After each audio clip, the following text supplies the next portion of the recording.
It's just absolute. These competitors here, really nice move. Blake Delaney had to move out of the way.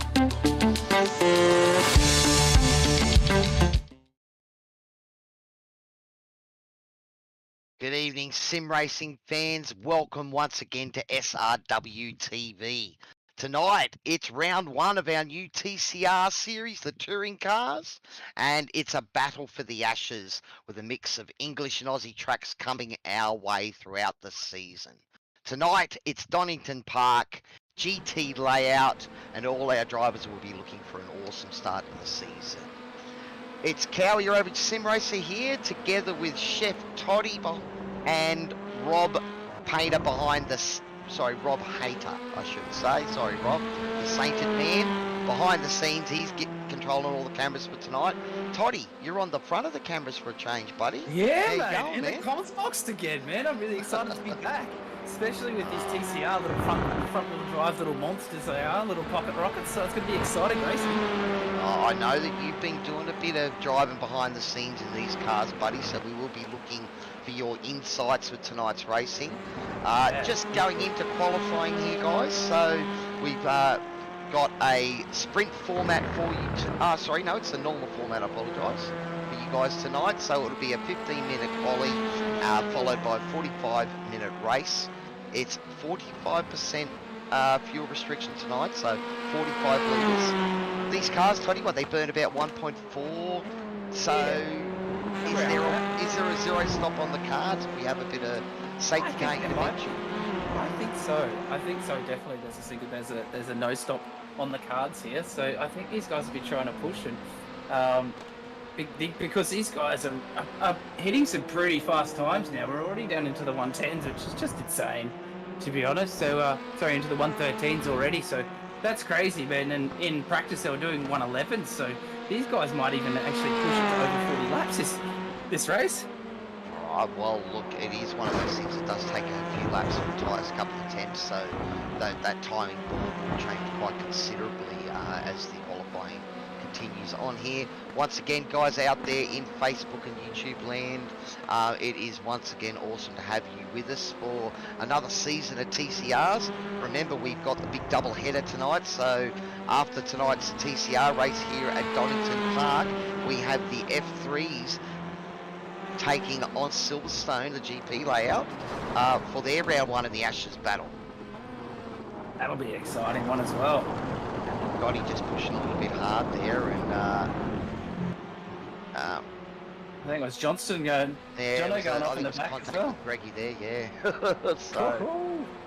It's interesting just to see, just on a side comment, sorry to jump in there, Cowy, but Dylan De Bono in practice and quali seems to be taking it to old Scotty Rankin, which is very surprising. So we might have a bit of a battle between De Bono and Rankin again this season, which is kind of cool. I think you'll notice that quite a few of the drivers have jumped over to jump into the Veloster. I think we're seeing quite a few of them out there at the moment on the cameras.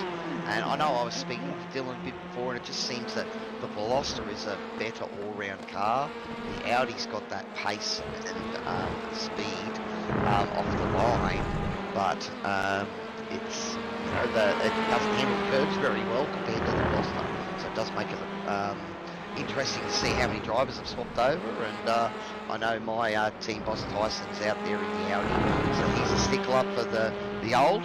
But looks like quite a few of the drivers have jumped into the Veloster and are enjoying it.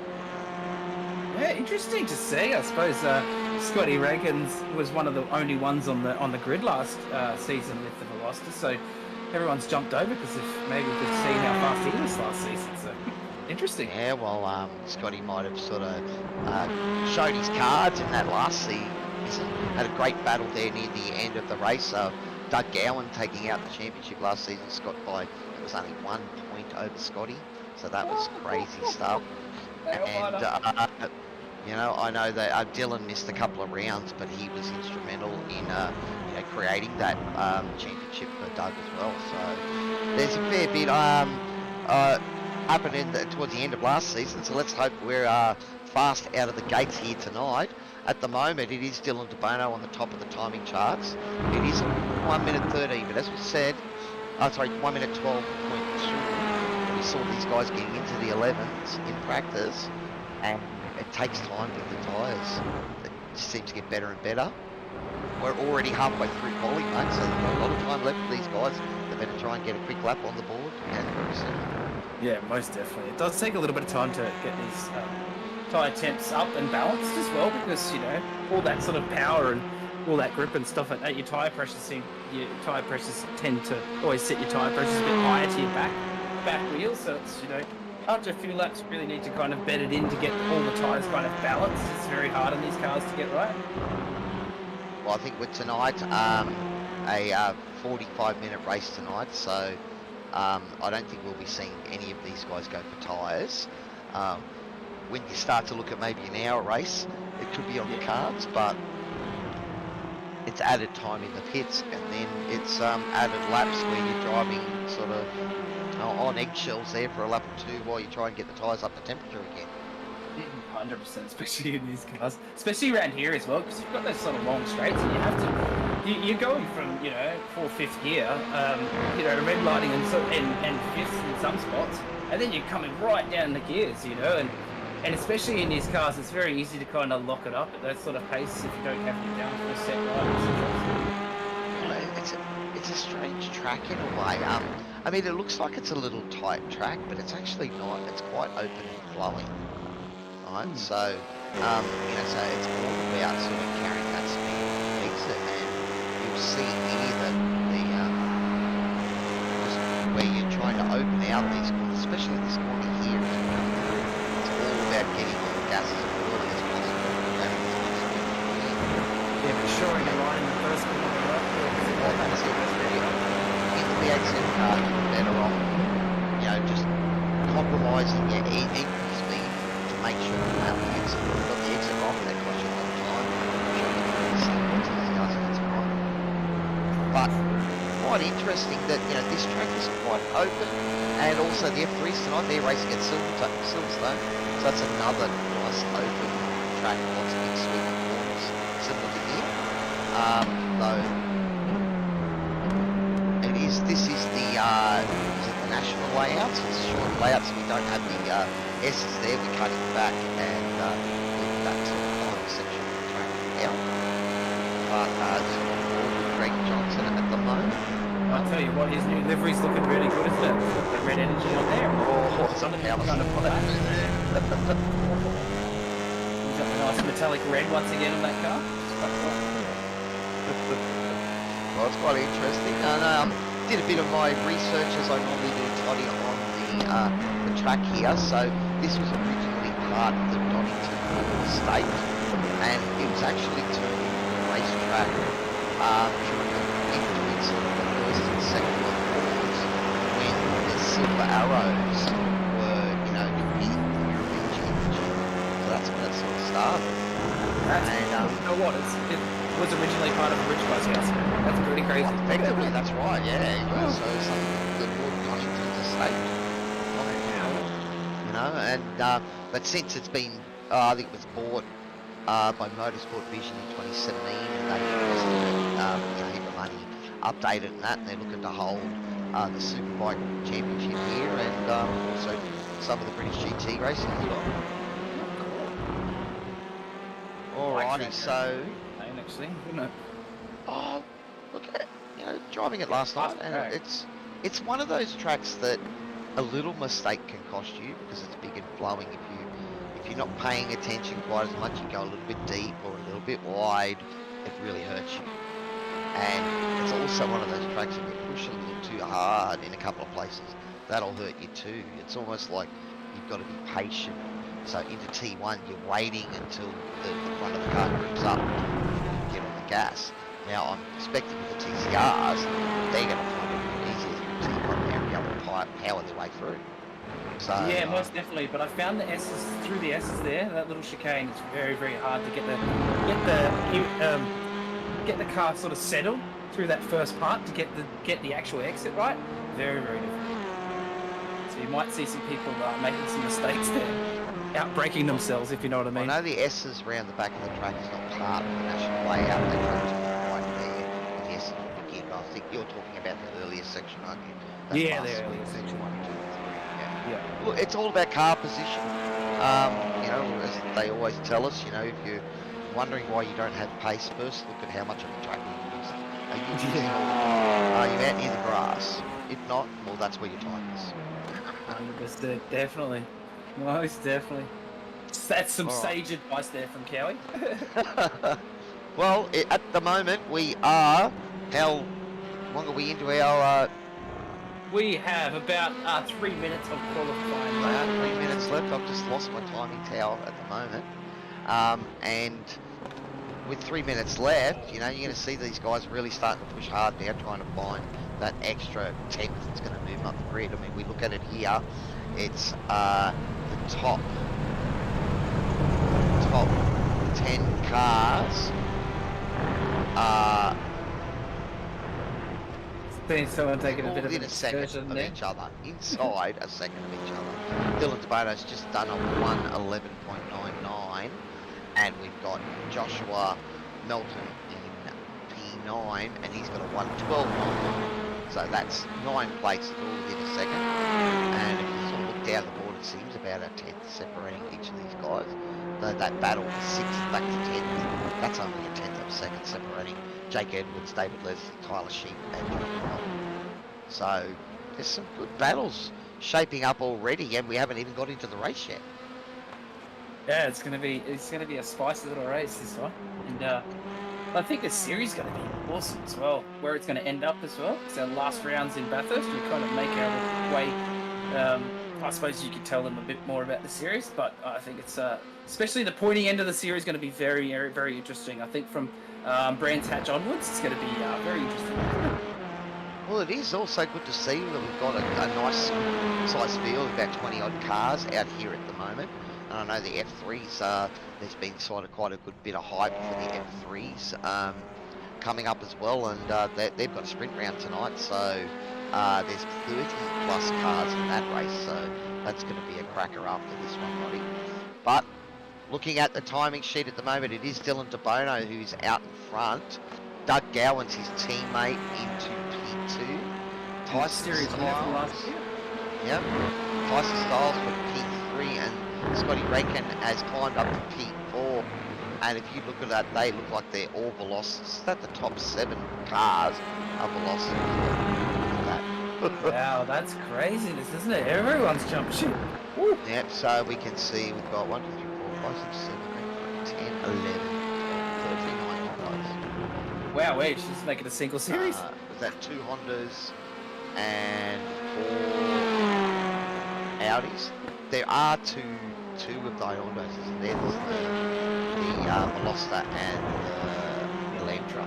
So, you know, that might be a bit more of an even split, but I think we're seeing quite a few of those Velocitors out there, and so it's going to be interesting. Scotty Rankin has just done a 1 minute 12.24 and has jumped up into P3. So we've only got, it's going to be cars that are out there on their lap now.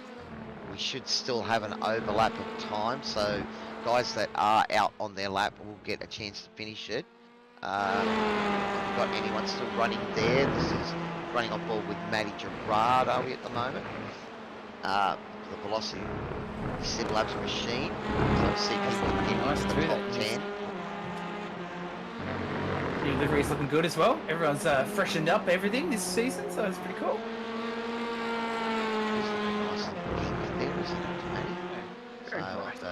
There's also Daniel Fritz behind him that looks like he's been paint splattered as they were painting.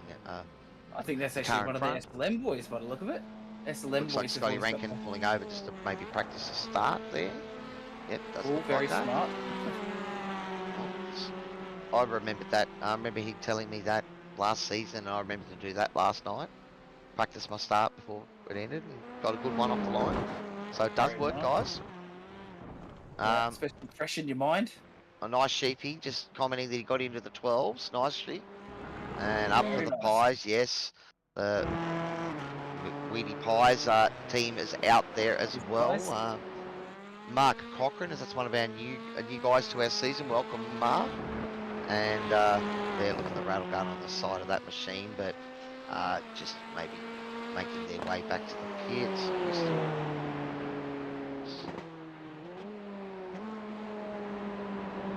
No, so this is just his finishing up his lap here. So, yeah, qualifying is over, but he's just our last one to run, I think. I look at it coming into the pits.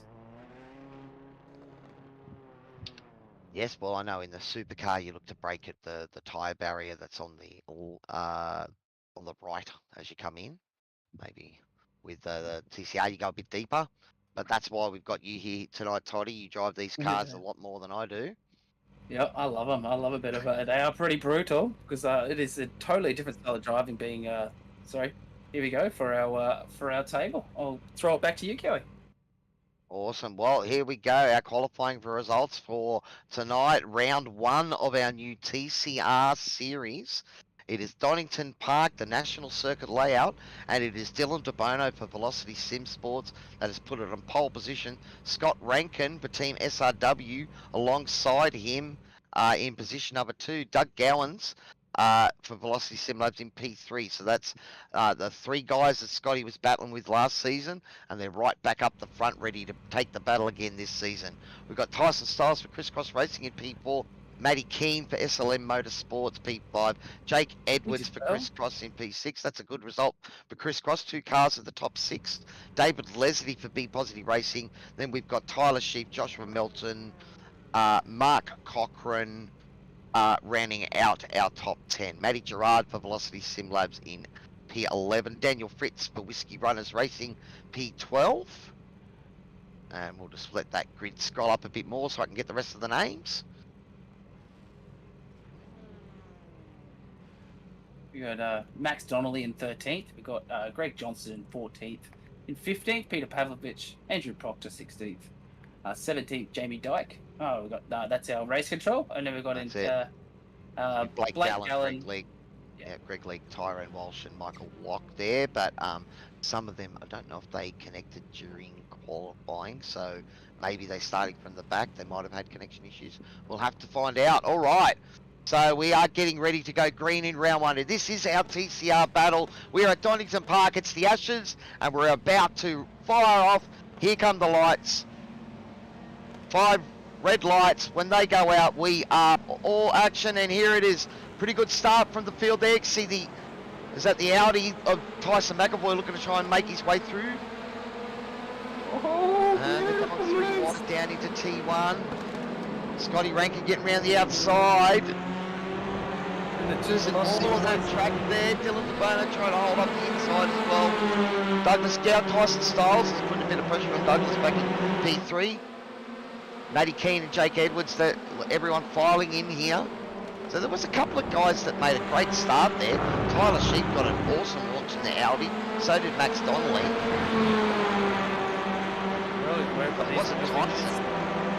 Sorry, I was going to say it wasn't Tyson. I think it was Tyler Sheep. It was the car that I saw there that got the great action. Look at this. Scotty going up the inside. It's much closer racing with all these velocities, I suppose, as well, isn't it? Wow.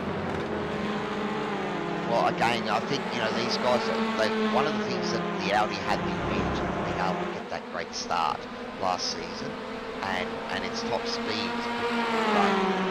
the way it handles the curves, the Veloster seems to be much better at that, and now that these guys have been practicing their starts, that advantage that the Audi has sort of maybe disappeared a little.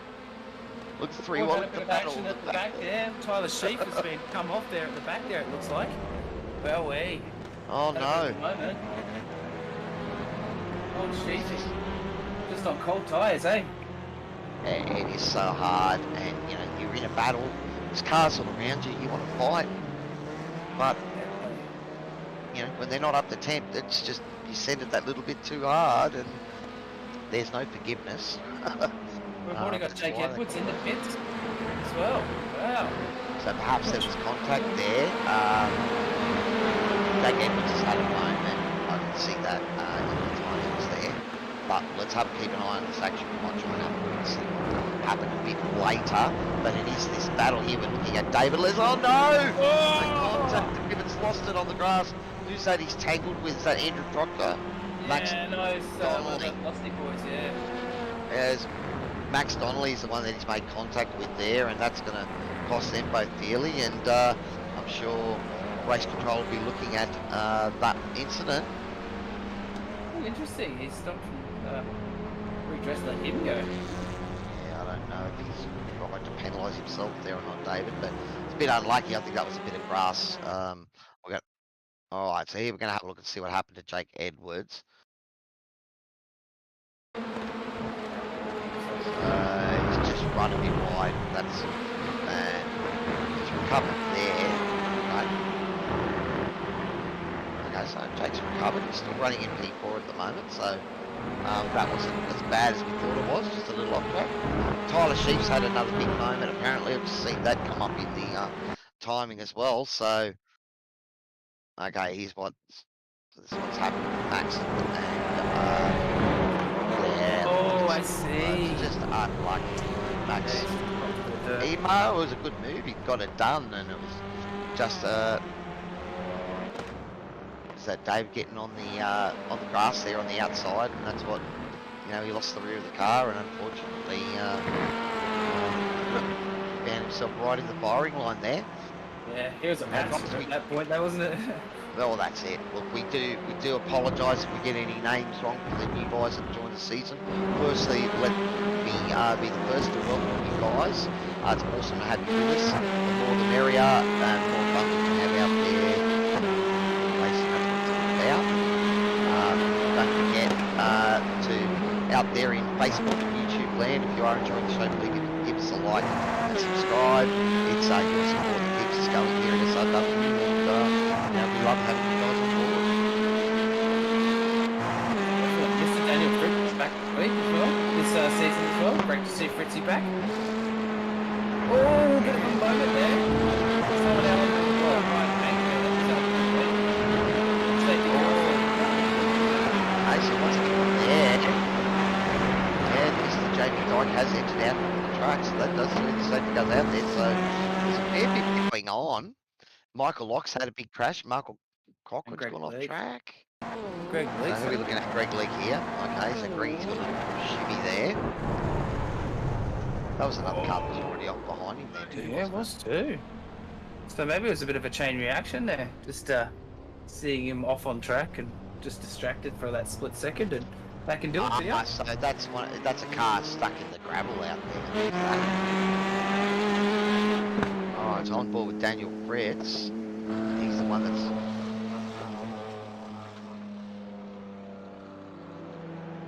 very nice.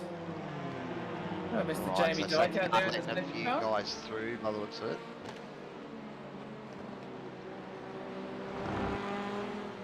Blake Gallen was the one that's buried himself in the wall and had a big moment there, and looks like he's been the result of the safety car coming out. That's what you're saying, Rob? Yeah, we might try and see if we can have a look and see what happened to Blake there. Alright, so the promo department safety car out there. We should say a big thanks to our series sponsor, Warren and Brown, and the promo department once again to have them as our safety car sponsor. That is awesome stuff, and we thoroughly appreciate their continued support. It's looking schmick too, isn't it? It is looking schmick, isn't it? Yeah, it's very nice. I'm loving that real kind of metallic, kind of anodized red. Rob just maybe a little jibe to Tyson there, saying when he's driving it, it looks a lot better when Jamie's driving it. Maybe Yeah, I think it's because it's not all scratched. Well, Tyson is out there battling tonight. So he's up 5 positions at the moment, starting from the back of the grid in P14. I know he did say that he hadn't done any practice, and I think I got a set up for him about half an hour before we started. So he's just jumped in the deep end, but that's what he loves doing. And tonight's his free night, so he's going to jump on and give the TCRs and the F3s a go. So great to have the team represented out there. I won't say the team name again and get in trouble, but we're all good. Some awesome team liveries out there, and I tell you what, they've all really stepped it up this season, I reckon. And the reason, especially these guys along the way have probably picked up some really good sponsors. By the look of it, looks like Team Greg's picked up Red Energy, and we've got a few other ones there. A few new sponsors looking out there on his cars as well, which is really cool. Yeah, some great sponsors here at SRW as well. So not only is our series sponsor Warren and Brown in the promo department, but we've got Fast Track Experience, Racecraft, Grim Industries, Toyo Sim, Belleville Equipment Corps, and Dragon RC once again on board. It is awesome to have all of you on board. Now, back to the racing. The safety car is out there. We are only on lap 6 of this motor race.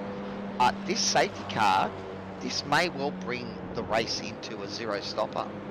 Yep. So we've seen a couple of guys go into the pits. Matty Keane, Greg Lee, Brake Gallen. I'm not sure if Matty Keane's gone in for damage or he's gone in strategic. But this safety car, it may well open this out, because we were looking at it before, weren't we, Toddy? So it's a burn of about 1.4 litres a lap. Yeah, on average. 45 litres in the car. Yep. So it should be more than enough. So, well, 36, 37 laps. 1.4. Yeah. Okay, Scotty Rankin going in for a little and Fritzy on that full. And Fritz as well. Tyson McCoy looks like he did that as well. I see some power play here, eh? Well, look, it's very much on the cards, and thank you for the promo department there, and watching Jamie Dyke give that BMW a thrashing. But it's now in the hands of Dylan DeBono, so we'll keep an eye on to see if he goes early here. And it looks like he's already put down. It looks like Doug Down has read that really, really well. So Dylan's trying to go early there, but the boys behind have read that really well, I think. Doug, Jake, and Tyson, Peter. Yeah. Jake Edwards has made a good recovery, hasn't he? After that earlier little bit of a moment, he's had a brilliant recovery. He's 3 at the moment. We have seen Scotty Rankin pit, Tyson, and a couple of the other guys have pitted there, so they're playing the long haul strategy. If there's no more safety car, but that would be their box seat if these guys can't get one. It's got to be right on the cusp, doesn't it? 31, 32 laps from here, maybe. 30 laps at 1.4. It's about that 40 lap. Yeah, I don't know if they can do it. I don't remember. Have we got compulsory pit stop for these? I think we did. There's no compulsory pit stop, but the tank is capped at 45 litres. So, and if they're burning 40, if they're burning 1.4, they're going to need at least. The race was 30 litres. That would be 30 laps. Sorry, that would be 45 litres. So if this race goes longer than 30 laps, now you've seen. Okay, here we go. So this is what's happened to Blake Gallen. So. He just missed his braking point there. Oh, he's just got out of us. Yeah, I think he got a little bit of a shimmy there in the braking zone. Pulled up a little bit, shimmied on him. And that's broken the car. That's why he couldn't get out. That's definitely some rocking you don't want. Well, it's one of those things, I mean, these cars you can and they ask, but all the drives are going, so if you run in the wrong way, that's going to break the car. Alright, we are back in live action now, looking at the middle field. It's the battle for P9, P10 with Matty Gerard, Greg Johnson, Joshua Melton in this Max mess, I was going to say it. Mark Cochran, who just made a beautiful move, a beautiful overtake on Matty Gerard there as well. Which is, the battle's still on here. Matty Gerard does not like being overtaken. Oh, that's twice from the back there by Greg Johnson as well. Right on the back of him. These cars are known for this sort of last season. All banging 2, 3, 4 wide into corners. It's all about the draft. The draft keeps it. Oh no! It's a big man! Oh no! No way! Cochran into a blocker. Oh no way!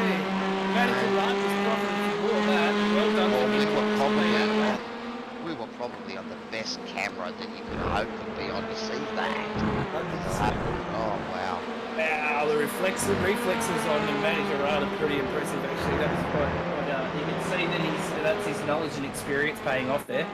Oh, I think he was lucky he wasn't half a second further up the road, really. But there was a fair bit going on there, but you can see that just once the front of the car washed out, we lost the control of the car. So, a bit unfortunate there. And probably when you make a mistake like that, you take someone else out, probably means a lot of this big weight.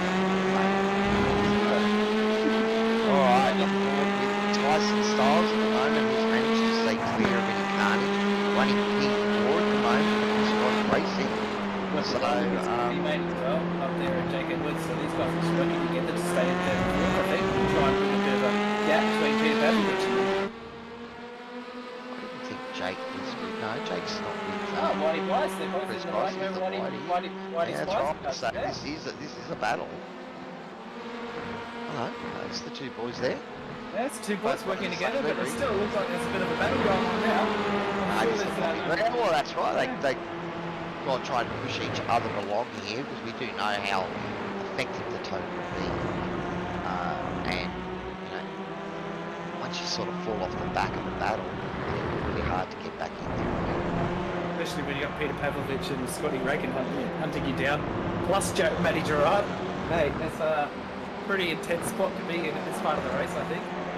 Tyson McAvoy sim racing got up back to P9. Tyson hit him on lap 1, so he might have had contact with something early on. So I don't know if he's going to be able to get to the end of the there. Back here with Matty Gerard. And inside of Costa. That's move, and he's made it stick too. Beautiful work. Stuff there, the boss. And I know that he enjoys driving the TCRs, and the Audi is his car of choice. So it's good to see that someone's stayed true to their principles and hasn't jumped ship and lost one. And it's making it work for him. He's up 11 positions. He's he must be driver of the day as it sits so far. Yeah, I'm not sure what happened there. If it was he didn't qualify for a reason or not, but I didn't see. It was 3 or 4 of the boys that don't think put a time in quality. Yeah, so that's right. Tyrone is up 9 positions as well. Peter Pavlovic is up 9 positions, but I know Peter did qualify. He was struggling a little bit there in quality. So at the moment, things got down. Yeah, Mickey Cox made it up 6.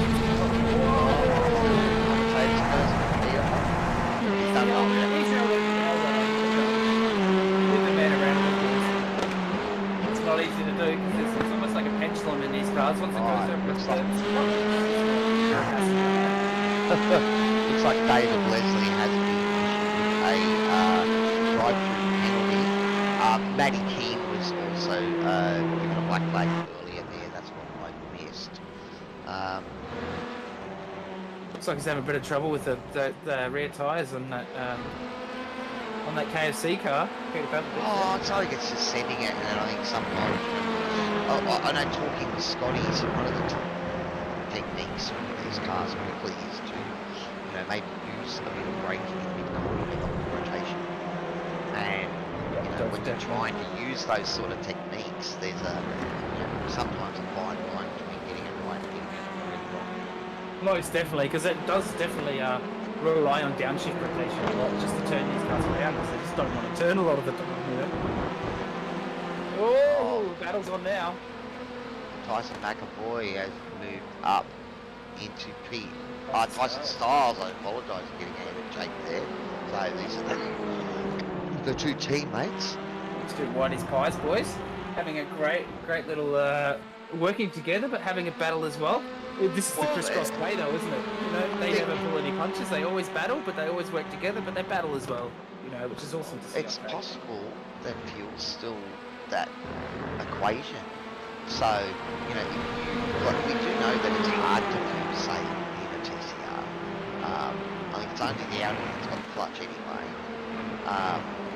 and so that makes it really hard to save, and the benefit of it is quite, low.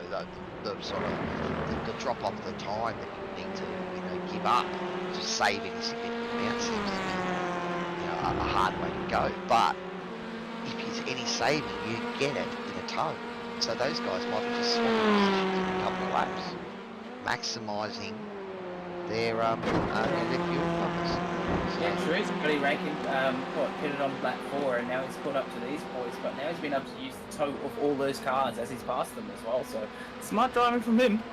Well, that's right. I mean, he's got pace and confidence to be able to make moves. So, he sacrificed a little bit of track position to be the only car up the front of the field at least that has probably got enough fuel on board to get home, without having to resort to anything, say, tricks you can buy. Matty Gerard just making a move on Mr. Josh Melton. So on Matty Gerard making a move on Josh Melton there. So this battle here with Tyson McAvoy, Peter Matty Gerard and Josh Melton is still going on.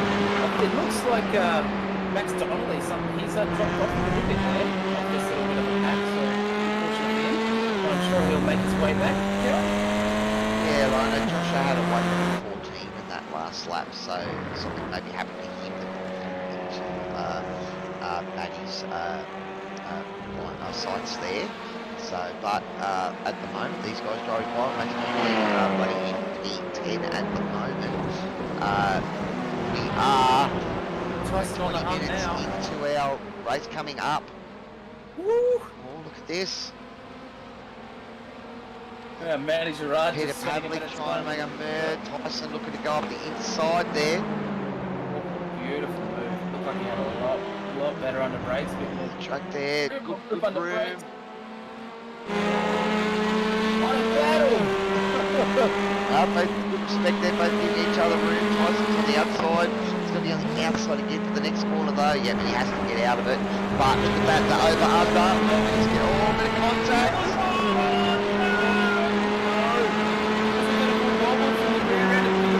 There, and he's just sent Tyson McAvoy into the weeds.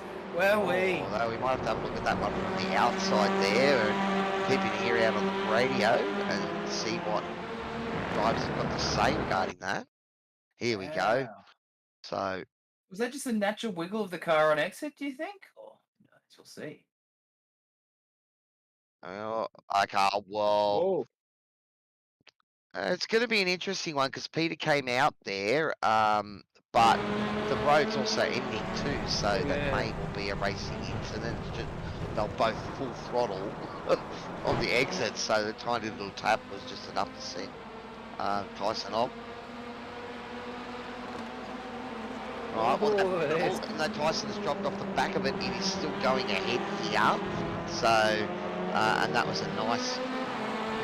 Was that Peter Padley? Made that.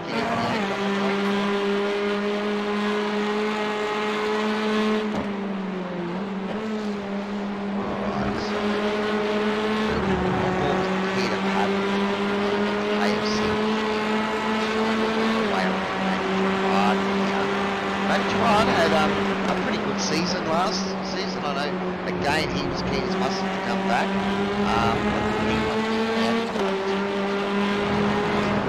But these boys are looking for, the best battle that they can, and sometimes you've got to try that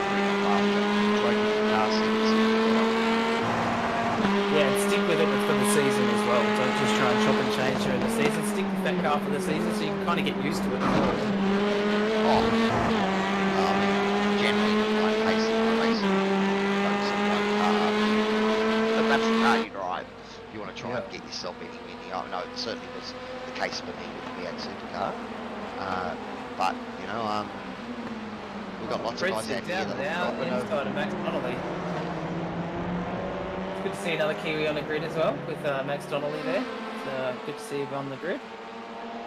Right? Max Donnelly, yeah. There's a Kiwi. There you go. Yep, NZSR on the side there. Let's go, son. Oh yeah, bro, give it some gentle, Cuzzy. Let's go. Love it. Let's go, Mr. Donnelly. Yeah, it's Daniel intense sim Fritz. racing. Daniel Fritz, he's the other car that we've got to keep a good eye on.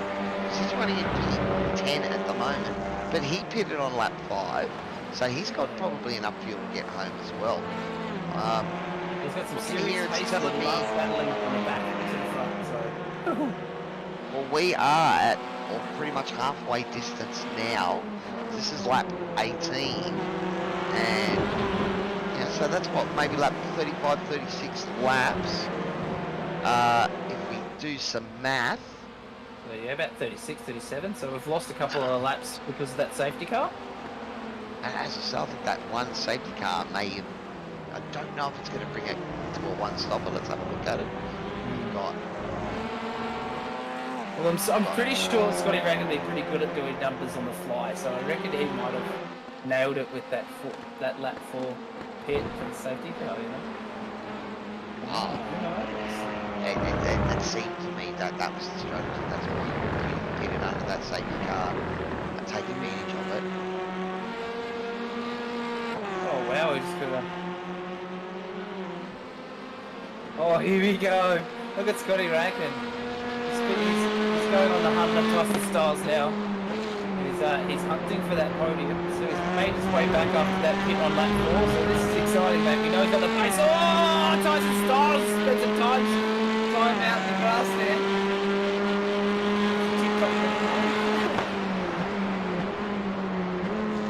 Wow, he's made up some serious distance out, hasn't he, Cowy? Well, now that is make up another second. The other flight pressure right at the start of this lap. He's on the inside, and I thought he might have had it there. He's thought better on it again. It seems that these cars you don't really keep up exits. So, whereas some cars you might make a dive up to the inside, and if you can't get to the position where you're making that long pass, it's going to compromise your exit. The car that gets the really good exit is the one that Yeah, 100%. You see in here, like on board with Tyson Styles right now. These guys try, especially with the TCRs, you keep the revs really high on these cars and try and keep even when you're going through those gears, try and keep those revs as high as you can, because otherwise, you know, as you were saying, those exits are really, really poor if you don't keep that little pace up on those high revving from very high revving engines. So you need to keep those revs right at the RPM up. just this race control there before, and I think there's no further action for that incident involved. Twice on that.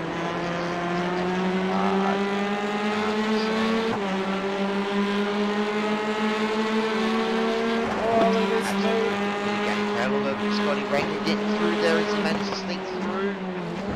Tyson's managed to hold it on the outside, on the inside, racing that car. We've got some great camera shots here. They're pushing hard. And I think that probably tells you that Scotty Rankin's on safe. So perhaps he's got enough to make it up. He's absolutely pushing now, isn't he? So I think we can see that the pressure starting to get to Tyson. It looks like it's Tyson Styles there. I don't want to give him curse to the commentator. Well, I mean, one of the things is, you know, if you're pushing so hard to stay where you are, it only takes the slightest little mistakes to compromise you and just lose that second. But here we go, Scotty Nutt looking to try and go on the outside. Can he get it done? Tyson's going to go deep. He's got the car positioning. Good respect there. Oh, contact. Oh no! Oh no! Oh, massive contact. Wowee. Wow, so I was calling great respect from those boys there, giving each other room, and then they had contact on the exit, so not sure what's happened there. And that car is grabbing badly for Tyson. Maybe, do you reckon maybe net code? Because it seemed like they gave each other enough race room, but then all of a sudden, yeah, I don't know. It's possible that there was some net code in that.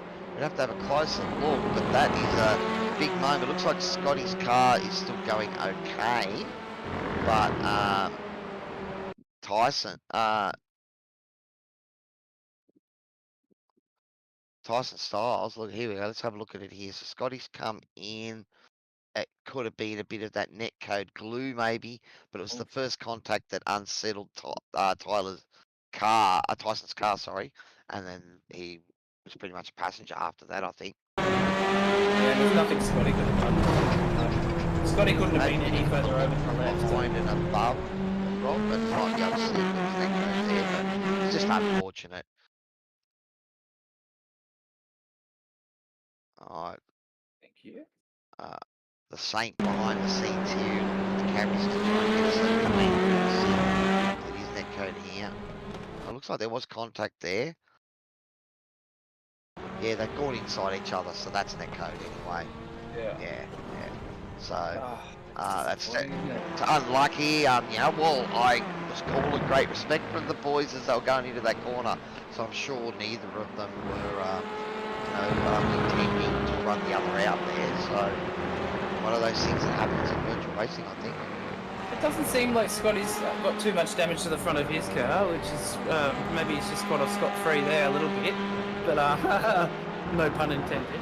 But yeah, maybe it would be interesting to see whether he's losing a bit of speed per lap in the next couple of laps. To be honest.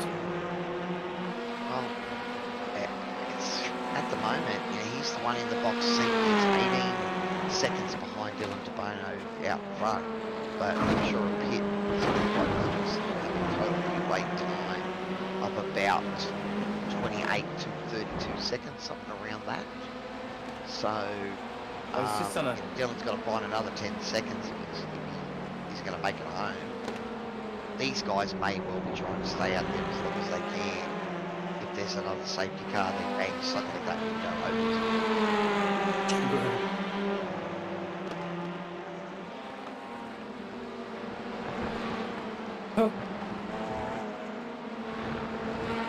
Yeah, so Dylan DeBono did 1:12.04.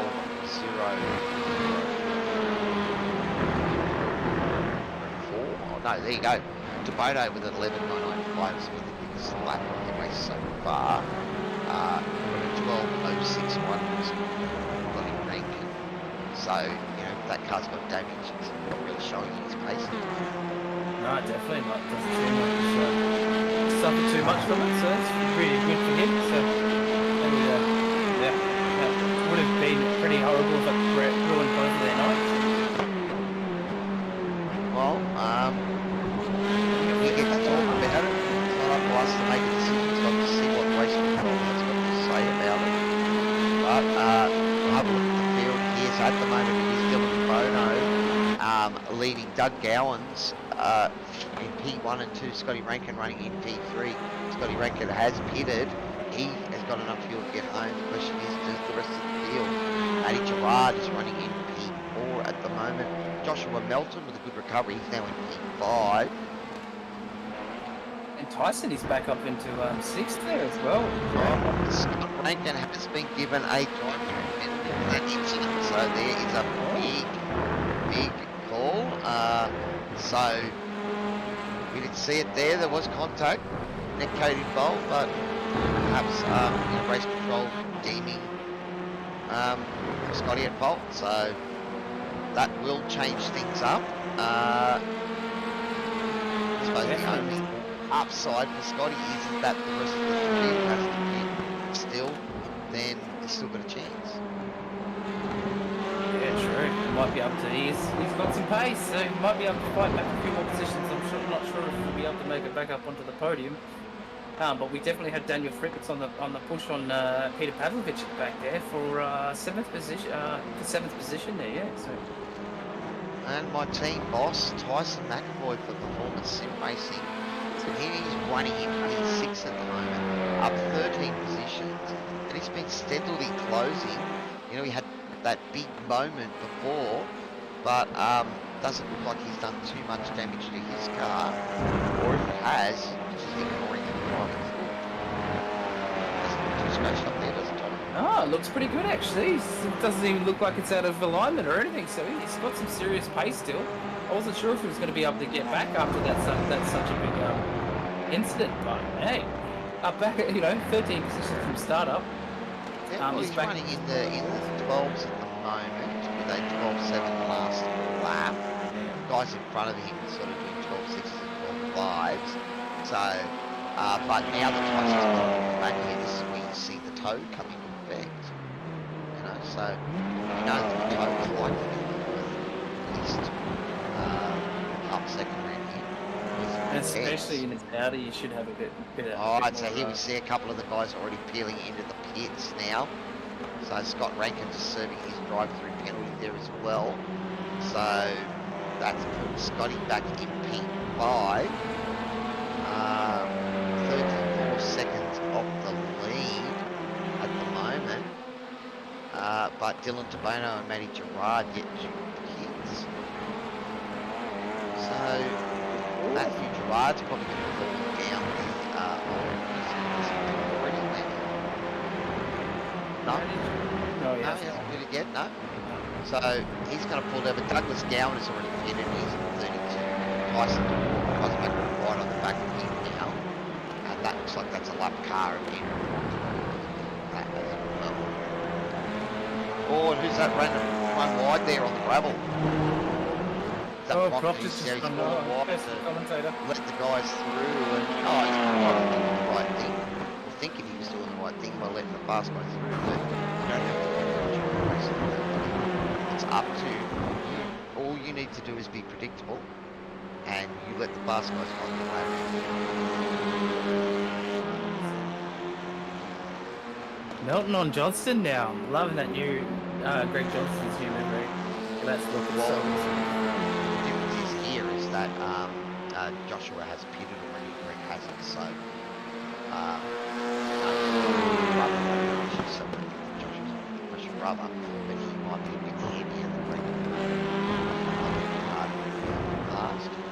But the other thing you see, Toddy, is when you pit, even if you don't change tyres, you're giving them 20-30 seconds to yeah, exactly right. You still have to get them back up that, to temp, right? Yeah, it gives them that bit of grip of life again, that's right.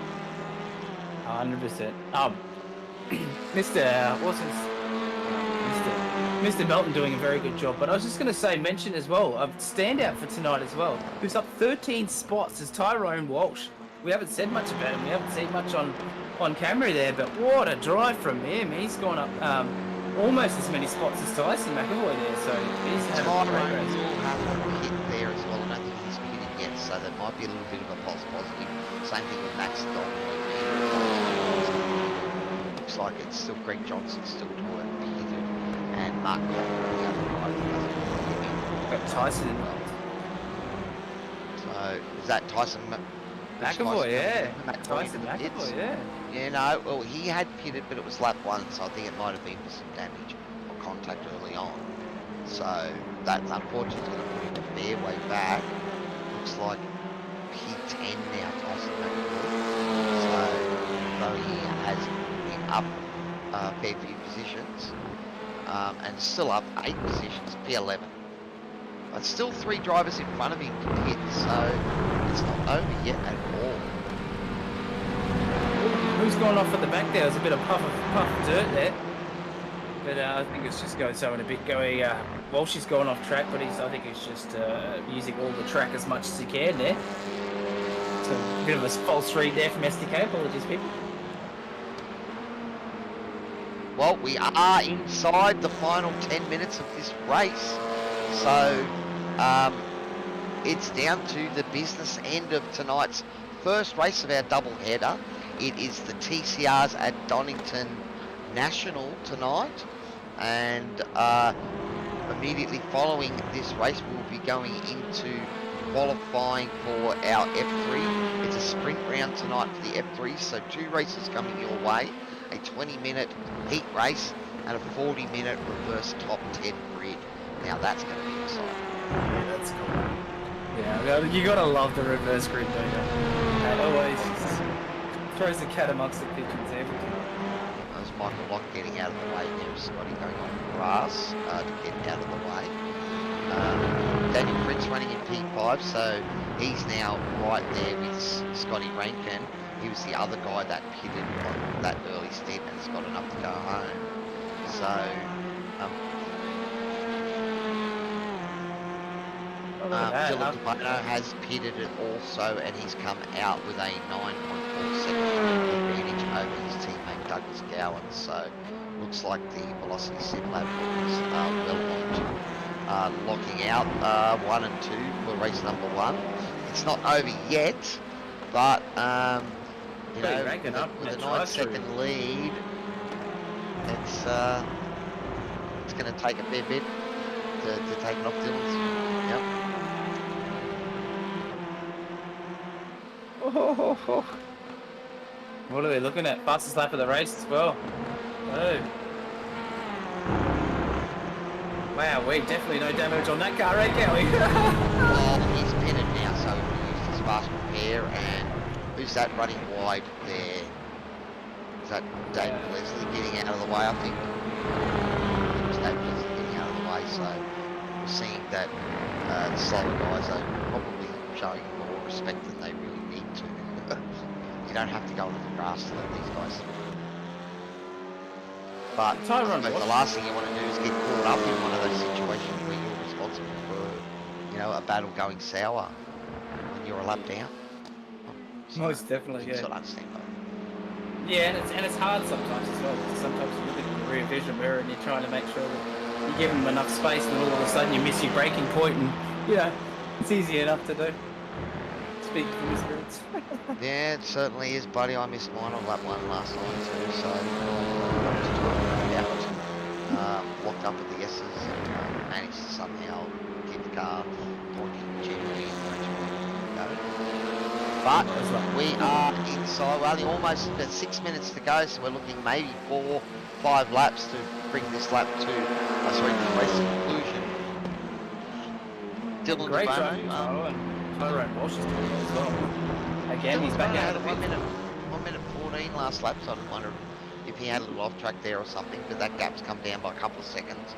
But it's Scott Rankin now, who's 2.4 seconds off Douglas Gowan, so you know, just goes to show you what Scotty position Scott would have been without that drive, he would have been out front. He absolutely driven out of his skin since he got that drive through. Absolutely rinsing this little Veloster. Awesome to see. I did say earlier I didn't think he'd get back up into a podium position. He obviously proved me wrong, so well done to him. Yeah, look, at the moment he's pushing hard and he has shown his pace in the TCR. A little wide there, and Major Rard really pushing hard in on the back, so also Scott was chasing down Doug in front of him. We've got to worry about Matty behind him here, because Matty's shown that he means business tonight as well. And I think Matty's right there, still hasn't hit it. But that's why maybe he's trying to play the team game here. And he can harass Scotty for a lap or two. And that gives Doug and Dylan a chance to run away with it.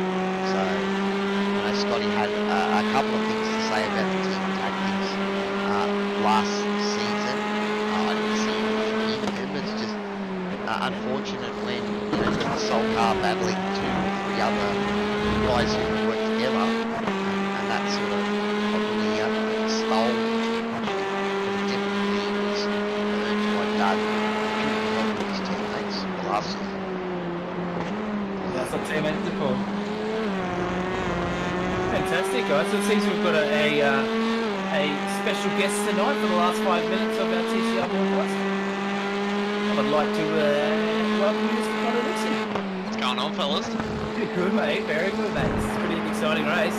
It's going to be interesting to see how the manager riders actually get home.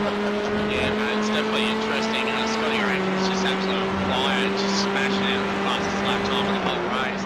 Manager riding really catching up, though. It's good to see. Rides on pace after a big long rest up, but yeah, back here and everyone's racing now. It's good. What's that? I've heard from you for a bit, buddy. I've seen you out on the track a little bit.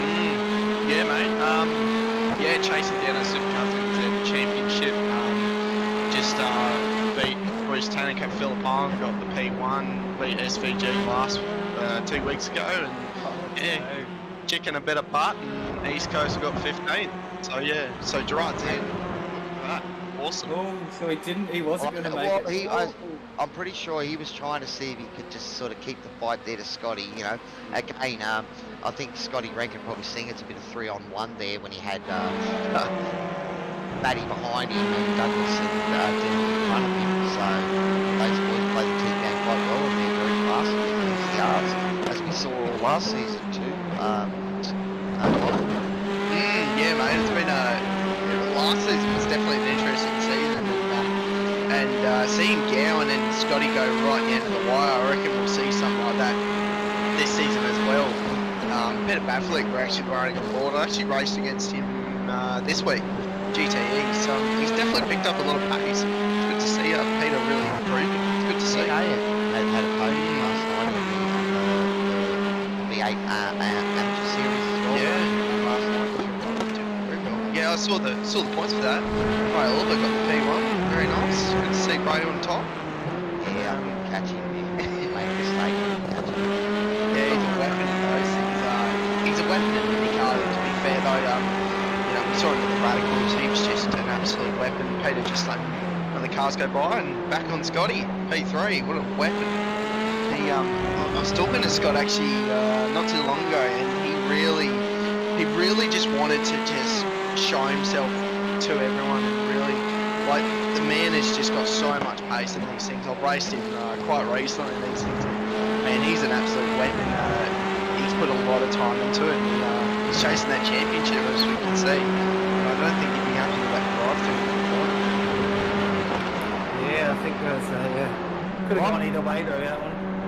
Well, look, Definitely. you know, you've got to take your licks when race control call it, whether or not you think you've earned it or not.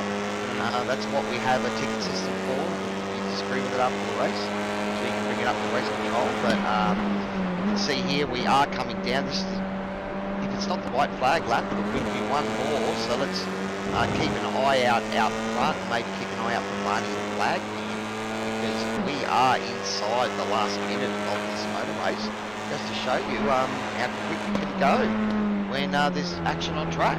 Oh, that point there for Craig Johnson. Yeah. Off on the back. Coming up the last lap as well. He's having a great race. The new livery's going to be a bit scratched up there. A couple of rocks in the old radiator. Yeah. Yeah, no longer looks like electricity on the side or lightning on the side. Who's that? So that's one of the SLM cars coming back on track. I think that might have been. Yeah, that was one of the SLM guys just rejoining there. Unfortunately. Yeah, Mickey Locke there. Yeah, unfortunate. These SLM guys have been getting a lot faster recently. I've been seeing them in a couple of races. Scotty Rankin's been teaching a lot. I've learned a lot about these just cars in general with Scotty Rankin. So definitely teaching a lot of these guys. Now look at that. This is Very good. They're very good mates of mine actually. The old SLM boys. So it's been good to see them in all the different series, even in the sprint cars and stuff. They seem to be getting a lot better. So we've got Barney waving the white flag there, boys and girls. No, so that's a check it actually, and Dylan DeBona comes across the line. Doug Cowan gets P2, and Scotty Rankin right behind him with a drive-through. Amazing drive. Wow, hey, what a drive! Well, look, Scotty saw the best part, mate. He pitted on lap 5 earlier during the first safety car because he worked out that we get home. So it was only him and Daniel Fritz that made that call. Wow. And Daniel's brought it home in P5, so that's a great drive from Daniel. And Scotty, P3 with a drive-through, he would have been well out in front without that drive-through. So unfortunate there, but played the strategy game, and it paid off. Yeah, definitely paid off, especially for Scotty and Fritzy there. Fritz is he's improved massively as well. Yeah, I remember seeing him last season just running on Peter Pavlik coming across the line as well. Max coming across the line too. Another quick Max, P12. P11, sorry. Todd Walsh in P12. Greg Johnson coming across the line. A few bit of gravel in the radiator, but fix that up a bit later. So P13. P13's coming across the line, 14, 15, 16, yeah, they're all across the line. But yeah, interesting race, lads, that's for sure. Yeah, most definitely. It's there's some movers and shakers there. Tyson McAvoy and Tyrone Walsh. Tyson McAvoy up 11 spots and Tyrone Walsh up 10. So great to see those boys making their way up through there. And I think a really shining light tonight has been Daniel Fritz, man, up into 5th place. All those spots, he was just very patient this whole race. Just used as much draft as he could and just slotted his way through. Clean passes, beautiful drive. I'll give my team boss a plug too, because Tyson McAvoy finishing 11 positions up from his starting position. I don't think Tyson qualified with P8 finish there. So that's a pretty good drive for someone who didn't really put in much practice at all. All right, here is our race results for tonight, round 1 of the TCRs, our Ashes series, Aussie and British tracks. We've started it with the Poms here at Donington, the national layout, and it's Dylan DeBono for Velocity Sim Sports that takes out the win. Velocity Sim Labs, Doug Gowan in P2, and Scotty Rankin for Team SRW rounding out the podium. We've got Jake Edwards for Crisscross Racing in P4. Daniel Fritz with a great strategy there, bringing the Whiskey Runners racing machine up into a P5 finish. Matty Keane had a drive-through there early on in the race, so that's a great recovery from Matty to get him up into P6.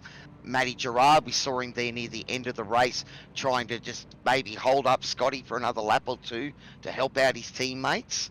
So he's finished P7. Tyson McAvoy for Performance Sim Racing P8. Peter Pavlik for P9 for Century Motorsport, a good drive from Pete. And Joshua Melton with his first outing here for the SRW TCRs, rounding out the top 10. What a race for our first race of the season. It's going to be a great series, I think. These TCRs, great close battles as well. We saw a lot of rubbing of doors, etc., which is quite fun, huh? Well, that's right. And, again, we talked strategy at the start of the race there, Toddy, and that's, what in the end kept Scotty with his podium. And a great drive from Fritzy on the same strategy to bring it home P5. So, is that what he's saying? It was internet issues that started from pit lane. So that's a great recovery drive then. Yeah, all right. Well, we've got the 3 podium finishes in the green room. So let us bring in the Rattlegun Rankin. Scotty Rattlegun Rankin. Well, buddy, you gave it to me last night. Strategy yourself, buddy. You saw it. You came in and pitted under that safety car, so you're in an awesome spot. Maybe thank God you did with that little bit of contact, buddy. The race control didn't seem to agree with it. I'm still trying to find the incident because I want to review it myself because I'm not happy with Tyson's booking, but that's a personal, sort of assessment of the corner and everything that's going on. So, look, I mean, at the end of the day, I've clearly got the car off, so let's sort of assess it. I've got the car clearly and utterly ahead of Tyson. To the point whereby my spot is called clear. But what's the point in coming over and chopping his nose? If I do that and the nose all of a sudden appears there again, well, I get turned. So I've tried to give him as much racing room as possible because I know that as soon as I get through this corner, I'm clear. I've given him too much, and then you can't keep coming back to the left at turn 1. I can tell you when I was calling that, and when you watch it back, buddy, I was talking respect that you were both giving each other just as it happened, man. So I don't, I didn't initially see anything into it. So, but race control's made the call. They've called it right. I've just found it. They've called it right. Over 100% got that one right. Yep. Oh, there you go. So my left-hand side tires are in the dirt, and as I've rejoined the track, I've rejoined a little bit aggressively. Nothing in it. Yeah. Oh, there you go. Are you sure? Are you the same Scotty Rattlegun that I know? You just owned up, mate. It's all good, buddy. I know you owned up to it. It's so critical, man. Like, the way that I look at it, even if I'm completely and utterly not at fault, I'm still going to review every single racing incident. And the reason that I do that is the worst that possibly happens is I have a look at this incident, I go, oh yeah, I could have positioned the car a foot further to the left and nothing ever happens. Sweet. But it's also a little bit of racecraft, in that time and in that moment. My understanding of the race situation as it stood was the fact that DeBono and Gowans were going to make it to the end on fuel. Certainly they had the gap, they needed to save enough fuel. They could have dropped a second a lap quite comfortably and still stayed ahead. So I'm really not sure why they weren't saving more, because I think they should have saved more there. But yeah, look, I mean, you can't save a huge deal in these cars. 1.2 liters a lap, minute laps. You're gonna save maybe at most 100 mils a lap. That is a tricky strategy call to sort of go either way. I think maybe your drive-through might have meant that they didn't have to worry about that too, as well. So that Well, the could be drive-through came literally just before they pit, so they couldn't have known. Like in terms of their race factoring, they couldn't have known in any way, shape, or form. So Yeah, I suppose you're right. All right, buddy. Well, P3 still a great drive, great call on the strategy, and that really, without that drive-through, you would have been well in front, buddy. So don't, it was a racing incident. I know you'll think about it, lose sleep over it, buddy, because I know you. But there's it no was sleep great lost. action. I made a mistake. Whatever. It's it's racing. You're gonna make mistakes at different points in times. I made about 20 or 30 of them here tonight, so that one's unfortunately got me penalised. So. It's all good, buddy. Well, let us know who's looking after Team SRW, buddy, and we better move on and get these other boys in. Big shout out to Greggy Johnson once again for the paint. It was really, really good to see Leaky in and around the server again tonight. So big shout out to Greg Leak. I actually messaged him yesterday and sort of said, hey, look, one of the biggest reasons I'm probably still around here is cheeky characters like yourself. So I do want to say a big shout out to Greg Leak. All the guys over at SLM who've been working with me a lot lately and giving me a lot of reasons to get back in the car a lot of late. It's been really, really awesome being around them. As for SRW, DSL Welding Services, Toyo Sim, Racecraft Simulations, Warren & Brown Tools, Grim Industries, and Dragon LC, I believe, are the sponsors. I think I've got them all, and I wasn't even looking at something this time. So. Awesome stuff, buddy. Well, it's a great drive tonight, and I'm sure we're going to see you at the pointy end more times this season than not, buddy. So good driving, and great first battle to open out the account for 2023. Easy as. Thank you very much. Cheers, buddy. All right, let's bring in Doug Gowans. Doug Gowan, P2 tonight, buddy. Didn't quite have Dylan's pace there early on. Oh, no. Look, it's not very often I have Dylan's pace, mate. So, yeah, look, I mean, great start to the season. Just exactly what we wanted. And, yeah, P2, I'll never complain about that. So what was the call? Was there a chance of you guys running to the end, or would you always have to pit? Oh, we thought it was a bit too early to pit to start off with. So that's why we stayed out. We're banking on another safety car. As soon as we saw Scotty got a black flag, that was it, into the pits the next lap. So do you think you could have made it to the end on that tank, or you would have had to pit? With some coasting and with the gap that I had behind me, I could have just made it, I think. I mean, it would have been a bit dicey. And it certainly crossed our mind. Don't worry about that. So you didn't think about that to maybe try and take the win off Dylan? No, not really. We were both on the same strategy. I mean, obviously we just have to keep our eye on Scotty. He's our main challenger so far. And we were a bit surprised that he jumped in straight away, but then we ummed and ahed about it. We thought, oh, geez, maybe we should have as well. And but as I said, once we saw Scotty got that black flag, that was it. Happy days, and into the pits we come. Well, so how was the car out there tonight? So we've noticed that a few of you boys have moved over to the Veloster.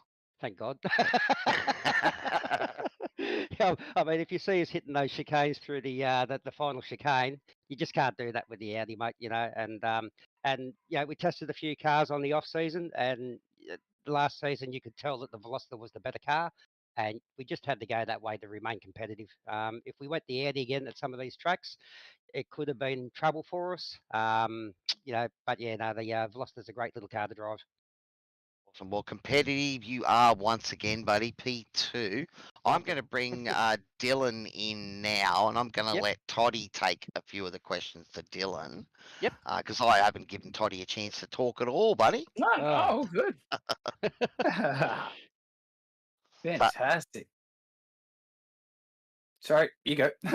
Oh, I was going to let you start. Okay, well, let's talk to Dylan DeBono. Mr. Dylan DeBono, how are we? Are you going to bring him down for me if you could? That would He's be already fantastic. in here, buddy. We've got Doug and Dylan in here. Mr. Dylan DeBono, how are you? Fine, sir. It's been a bit of time between chats, but how you been, mate? Actually, pushing some pace on Scotty Rankin once again. How'd you find tonight? Yeah, it was Oh, you just Mm, cut You out, know, Dylan. put no, there he heaps is. of preparation into the week leading up to it. Can you see me? Yep, Yeah, you're got- sort of cutting in and out, buddy. So just make sure you're not too far away from your source. Yeah. Right. We had a good week leading up to this week. Put the preparation in and it paid off. Awesome, buddy. Yeah, it's been fantastic to see you guys working together. Do you think you guys will work together to win another championship this season? Is that the plan, or have you got alternate strategy? Do you want to Yeah, lead from no. the start, or sorry? I think Oh, the plan is yeah, you go. the Dylan, plan yeah. is to work together as a team. You know, it worked last season, so we'll just do it again like we did last season. That's right. Like we'll see how the championship starts off, and then we'll go from there in regards to how the points are standing. We certainly met our aims tonight, which is what we wanted. It's a long season still yet to go, and as we all know, Scotty's a tough customer. So yeah, we'll work together. We'll race together. We'll put the preparation in. We'll get the car set up properly. We'll race each race accordingly. And hopefully by the end we come out, the aim is P1, P2 in the championship plus the teams. Fantastic. Sorry, Yeah, just go, to butt Connor. in, guys. Just a quick question, Dylan and Doug, for both of you. What's it kind of like coming back to the season? You know, all freshen up, coming off a huge victory, by the way. Well done to you, Doug. Well done, mate. Dylan Dylan got the win. got the win, but I mean for the last season though. Oh, thanks, mate. Yeah, cheers. For cheers. the championship. But anyway, now coming to the first round and getting a 1-2, you guys must be electric. Oh, yeah, I'm over the moon. It went accordingly to plan. We couldn't have scripted it any better. What else could you ask for? Yeah, Scotty got the fastest lap, but we were very close to pinching it back off him. And we'll just keep trying our hardest throughout the season. Like I said before, our aim is P1, P2 in the championship, plus also the team's championship. We want to dominate. Well, you've certainly got it off to the best start possible tonight. P1 for Dylan, P2 for Doug. Who wants to let us know who's supporting the Velocity Sim Lab, boys? That can be Dylan. He's the winner tonight. Take it away, Dylan. Firstly, just thanks to Velocity Sim Labs. Without them, we wouldn't be here. They throw up the sessions, and we test with them, and they're the ones that really get us done behind the scenes. Thanks to Petter's suspension. Hang on, I'm just trying to remember. It's been a while. Original digital. Yeah. You got Speed House, Design, YouTube, JS Sim Shots. So and especially you guys make it done, and maybe we might see Connor out there. I know. I was going to ask that question. What happened, Connor? Yeah, mate. I just getting busy on the plate, boys. Are you sure? Yeah. I heard along the mate. I heard along the grapevine you're a bit scared. Oh, mate. Oh, who'd you hear that from? Old Scotty Rankin, eh? No. I think I might have just made it Bit up. of a bird. Yeah. Nah, back in the supercar, boys. Just trying to kick butt in the supercar, doing good on ya. NZ and East Coast, boys. So yeah. Yeah, good on you. Have fun. Yeah, I definitely am, but yeah, sorry, boys. Maybe next season, but yeah, I'm just flat Yeah. out right now. We won't hold you short. Yeah. Anyway, thanks very much, guys. Really appreciate it. I've got to jump in this bloody F3 race now. That's going to be interesting. Good luck boys. with it there, Well done, boys. Thanks, fellas. See yous. Good luck, boys. Well, thanks very much for dropping in to say hi, Connor. It's been a while. I certainly didn't expect it, but that was a great race to open the TCRs for Season 1 2023. Velocity Sim Labs, well, they're taking it serious. So Scotty Rankin, he's going to have his work cut out for him this season, I think, with the two boys pushing hard there, and also Matty Gerard in the team. So the Velocity boys are certainly, taking this one serious. All right, well, don't forget, everyone, it is not the end of our broadcast tonight. The TCRs are done. We have the F3s coming up, and they are taking on Silverstone in round 1 of their series here at SRW TV. So stay tuned, and we will be back soon.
good call. Good evening, sim racing fans. Welcome back to SRW TV. The TCRs are done. It's now time for the Formula 3, the Dallara machines, to take to Silverstone in our battle for the Ashes. It's going to be an awesome race tonight. We've got 30 plus cars out on track. It's going to be absolute chaos. And I've got the Pixie with me to join me for the second half of tonight's racing, buddy. Welcome back, Connor. I know you jumped in early before there, buddy. Yep. Because but great to have you here, mate. And mate. someone can call the action while I try to work out who's doing what off the grid. Yeah, mate, it's good to be here. A bit late notice, but hey, mate, I love to be here. It's good to see these little F3s go around, little buzz boxes, buzz box, but another buzz box. So they're out of the pits now. Look at that, all of them coming out now, all off, Well. for Chris, back into a new year and get cracking now. I've been commentating these F3s for pretty much a whole year now, and so this is my fifth season with the F3s, and they've just been growing and growing. The popularity of this series is getting better and better. I'm getting faster and faster guys coming in. We had the JWN boys pulled in 6, 7 drivers last season, and look at it here. We've got something 33 cars on track. It is going to be one hell of a night, buddy, and I think you might have your work cut out calling that start. Mate, always got the work. Oh, someone off the track.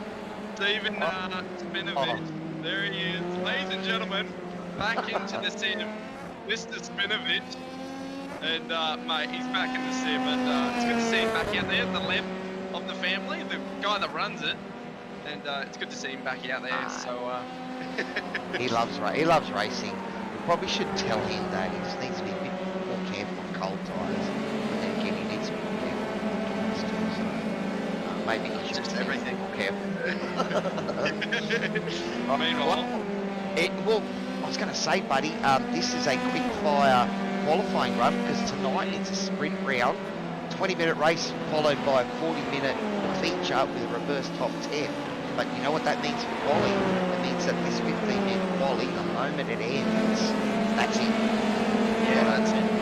You don't get time to finish your lap, that's it. Yeah, and that's it. We saw it last season that it really spices up the field because some of these guys, it takes a bit while to warm up the tyres and get that grip. But I'm just noticing, like, when you got these quick sessions for these guys, some of these guys it's really hard, but for some of these other guys, they absolutely dominate. So it's good to see where these guys really go at it. So see one of the cars on screen here, yellow and orange car, because I don't know who that is, so I'll quickly find who that is. And Mike Nelson, one of our new drivers, with a nice snappy delivery there. But more importantly, we've got our season 4 champion, Matty jumped back to defend his title. I know that there's quite a few of the Kittens racing boys out there, so they're looking to take the fight to Matty. See Darren Fay in there, Danny Matesic, he's there, Adrian Loretti, so that's all those Kittens guys. I know the JWM Motorsports guys are out there as well. I see Brad Hudson, Nick Schmalenberg's out there as well. So, and then there's a whole heap of names. So I'll do a nice little apology for both me and Connor that if we do butcher your name, it is done in love. No, definitely. Yeah. For all the people out there, if we get your name wrong, let us know. I'll only be here for one night, but hey, let me know.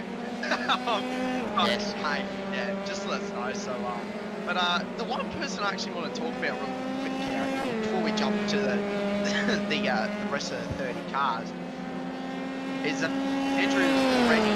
He was very dominant at the end. He was very. He found a lot of pace,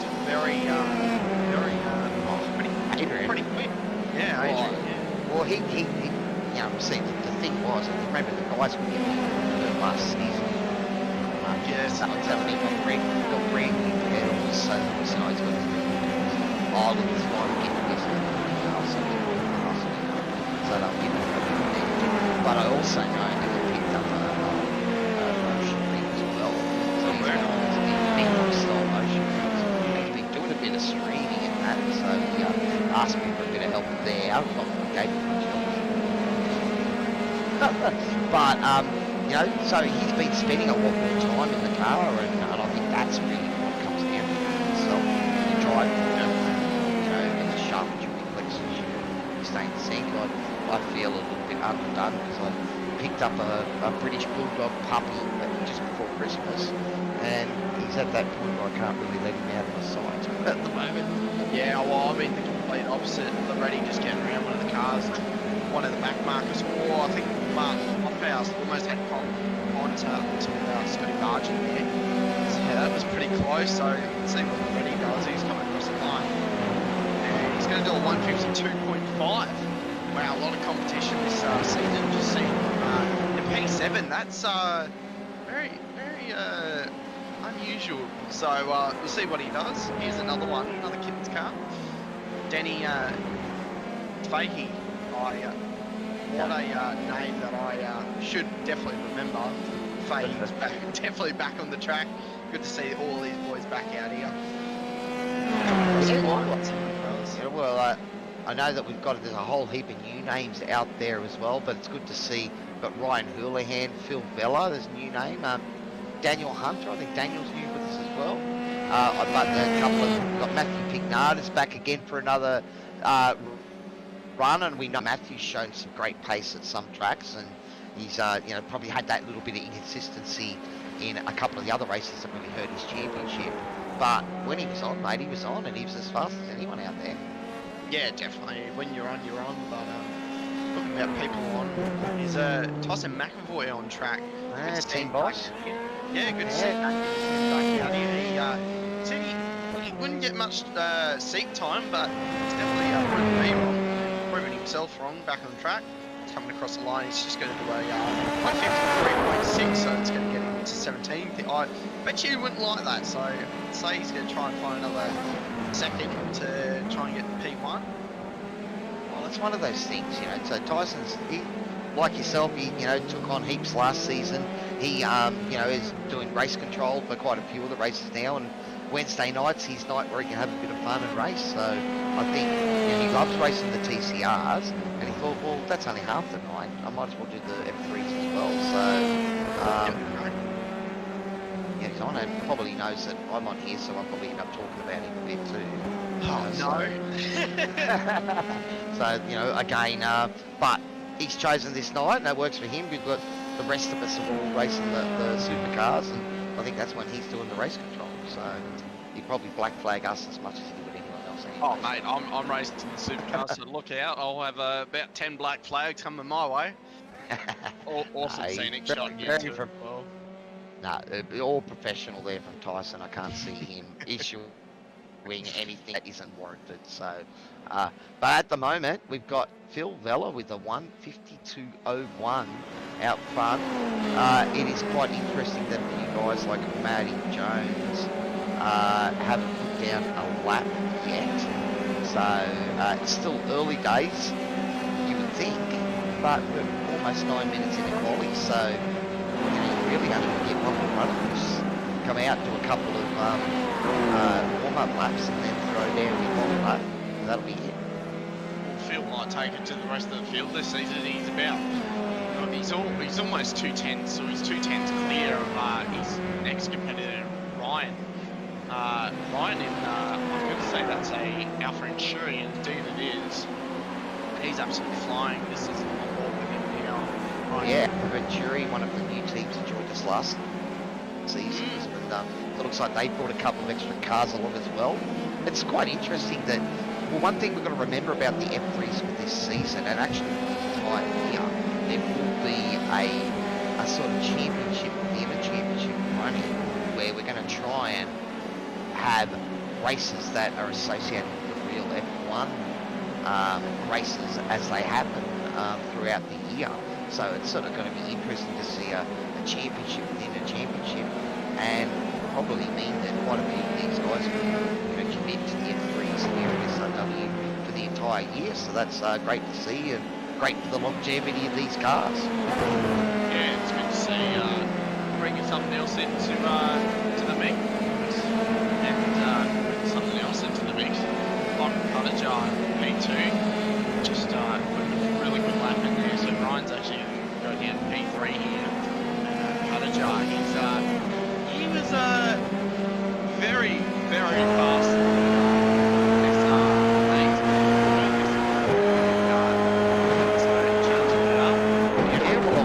Ray Oliver was another one of those SRA drivers, and I encountered him last night on the AMs for the Supercars, and Michael's chosen this night to bring his battle instead, and me too, you know, so certainly Andy Jones hasn't seen the start of that. I mean, he did it all his own way that last season. He was pretty much last, and then almost everyone else. Callahan was on the start of the back. I mean, looking at the practice laps, he's actually been beaten by field qualified, so feels actually faster. So actually, no, they've actually great one. There was about 4 guys that I could see that were in the 51s. It was Jackie Dixon.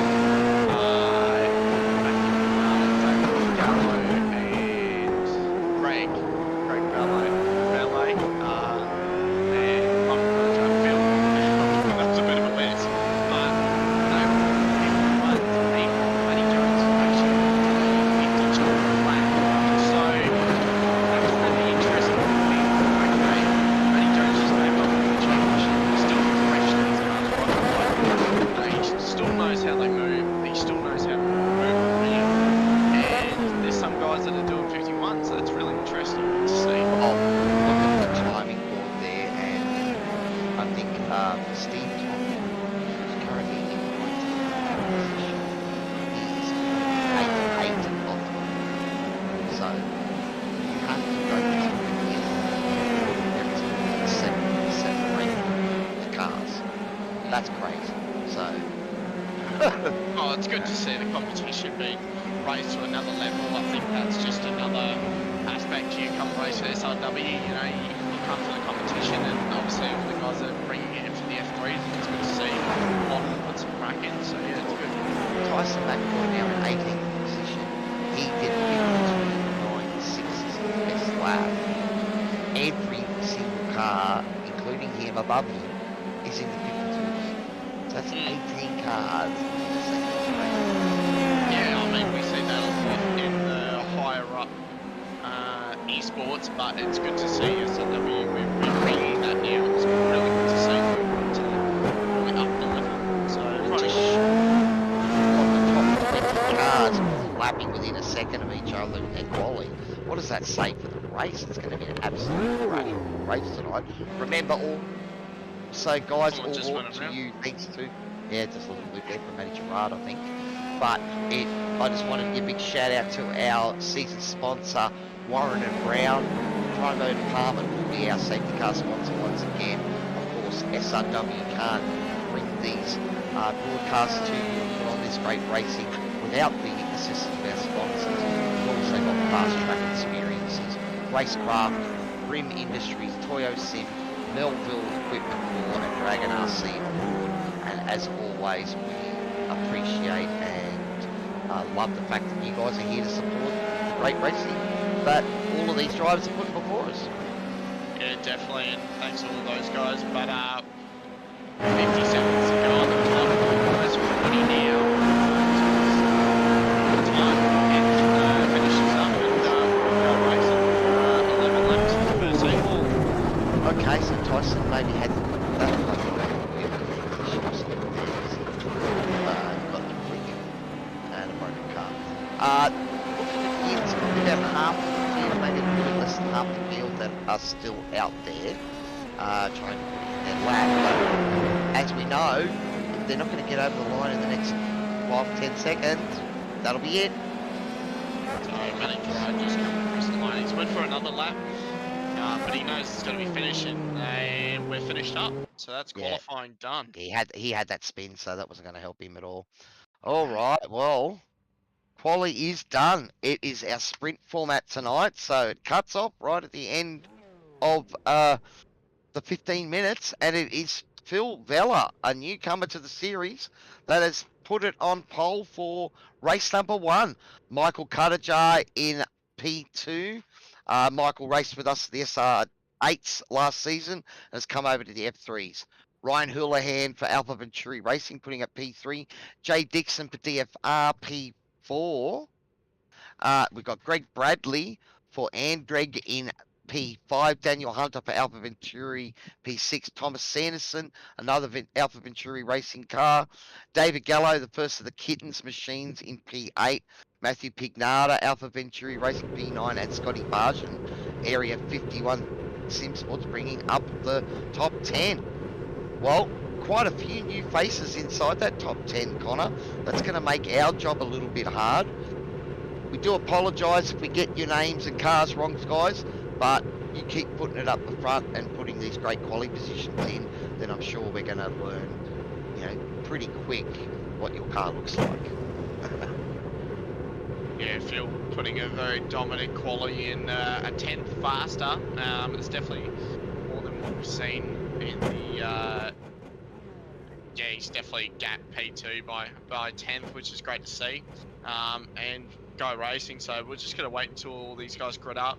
Not long to go at all, but there's the rest of your field, guys. So if you got a mate in there, a friend or whoever, have a look through there. It's good to see everyone out there. Thanks for everyone for joining for this first round, SRW F3s. 28 people did a lap for qualifying, so we'll have 28. Well, do you need to do a lap time to not be on the back of the grid? Well, here we go, the light's coming on, buddy, so take it away. This is round 1 for our F3 series, and it's Silverstone, and the action is And we're gone. So here we go, down the first corner. Phil gets a great jump off the line, Cuttajar all the way to the right. He's trying to squeeze the other cars, so he gets that block done. Oh, almost to the left, one of those cars going through. Down on the inside, the Alpha Venturi up the... Oh, there's even more. Incident. that was Darren Fahey under extreme pressure there. Somehow he's blocked his way to retain that spot. Oh, we got contact 3 cars involved back there. Could be a fair bit to uncontact. Few cars at the back there. Off that I can see, but we'll keep on board with these guys. But here's the replay. So here we go. Celebration. Boys. Deep. Oh, wow. Great. So it'll be probably a penalty coming Tyson's way. That's damage car, so that's not the way you want to start your race. Then we had, is this the next incident? We got No, this is live. Not charged. In our 1 spot, but he's fighting his way back now. On the inside to the outside, Ryan cuts him off there. Very defensive move from the Alpha Venturi there. Cuttajar try and get a good run out of the last corner here for the S's. It's actually getting a toe there. That's awesome defending line there. So we come back to the beautiful colours that JWM car. Well, I think it's fair though. Those who paid up, 3 of them jumped about 7, 8, 10 positions between them. So I'd say one of them has called it out, and the others have been able to take advantage of it. So, as you said, a fair bit of chaos, a fair bit to unpack there on that first lap. Alright, so this is David Gallo, something happening. Andrew Johnston. That's David Gallo, so made that the second one 4, and then, oh no, all brakes. Oh, that is chaos. So that's lap 1, down in turn 3 technically down there, so that was the first lap. So I say it's chaos, Connor, and you say no, that's just lap 1. He's actually stuck in there to one of the SRW cars there. Right to the back of Nick there. So Even Sigovich, I think that was as well. So. Super unfortunate for yellow with the green wheels on, I reckon. So it's just keeps going on and one left turn. There's heaps of collisions already. So we're going to go safety car. It is safety car being called. Wow. Big race control there, but I definitely think it's worth it. Bunch them back up, but there's probably going to be a bit more incidents up the front though. Very clean up the front. The guys doing too much up there. Phil actually gapping by about 2 seconds. Three really well up there. Matty Jones is probably cut out for this season, but we'll see what happens. And, Something's happened to Matty's connection, yeah, because he was definitely there in practice, and so perhaps he's had some internet issues or something. So it's a bit unfortunate for Matty, our defending champion, because I'm sure he would have liked to have been right in the thick of that battle there. Definitely, and we can see our safety car driver, Jamie Dyke, the person they'll be versing in the Supercars on Sunday night. That'll be interesting to drive with Dyke again. So we'll just wait for them to come back around. He's quick in the V8s, buddy. He's pretty quick in them. Yeah, beat him out of the East Coast. He actually blew an engine, so Oh no. yeah, he didn't do too well there. But coming around, Phil is to the safety car, only a corner away now, so we'll see Phil and shot there. There he is. So there's the lights from Jamie Dyke, and the rest of the field will come up to Phil and pretty much go under 80 Ks. Well, we'll have to see. There's a few guys that have taken advantage here to maybe fix their car, and but I don't know if it was any one incident that maybe caused that safety car to come out, but there was enough stuff happening. The racing controls go, right, no, that's enough, boys. Let's calm it back down, and because if you have a look at the timing charts, there's a whole heap of guys there that are up a bunch of positions. So we're looking at differences up 4 spots. We've got Daniel Burner, Adrian Loretti up 3. We've got Steve Stonkin is up 8 spots. Brad Hudson up 8. Michael Vowson up 9. Timothy Schmalenberg up 7. John McHenry up 13. Dean Sinkovich up 9. So you can see a few of the JWM boys there up a bunch of places, but it seems all those guys that were sort of backpack of the starting grid have, jumped a whole heap of positions and in a pretty good spot with this restart coming up. Yeah, definitely making up all those spots. It's very risky though, coming through the field, especially with all those incidents. So we'll see if I reckon there'll be a lot of cars with bits of damage on it, not too much, but just bits.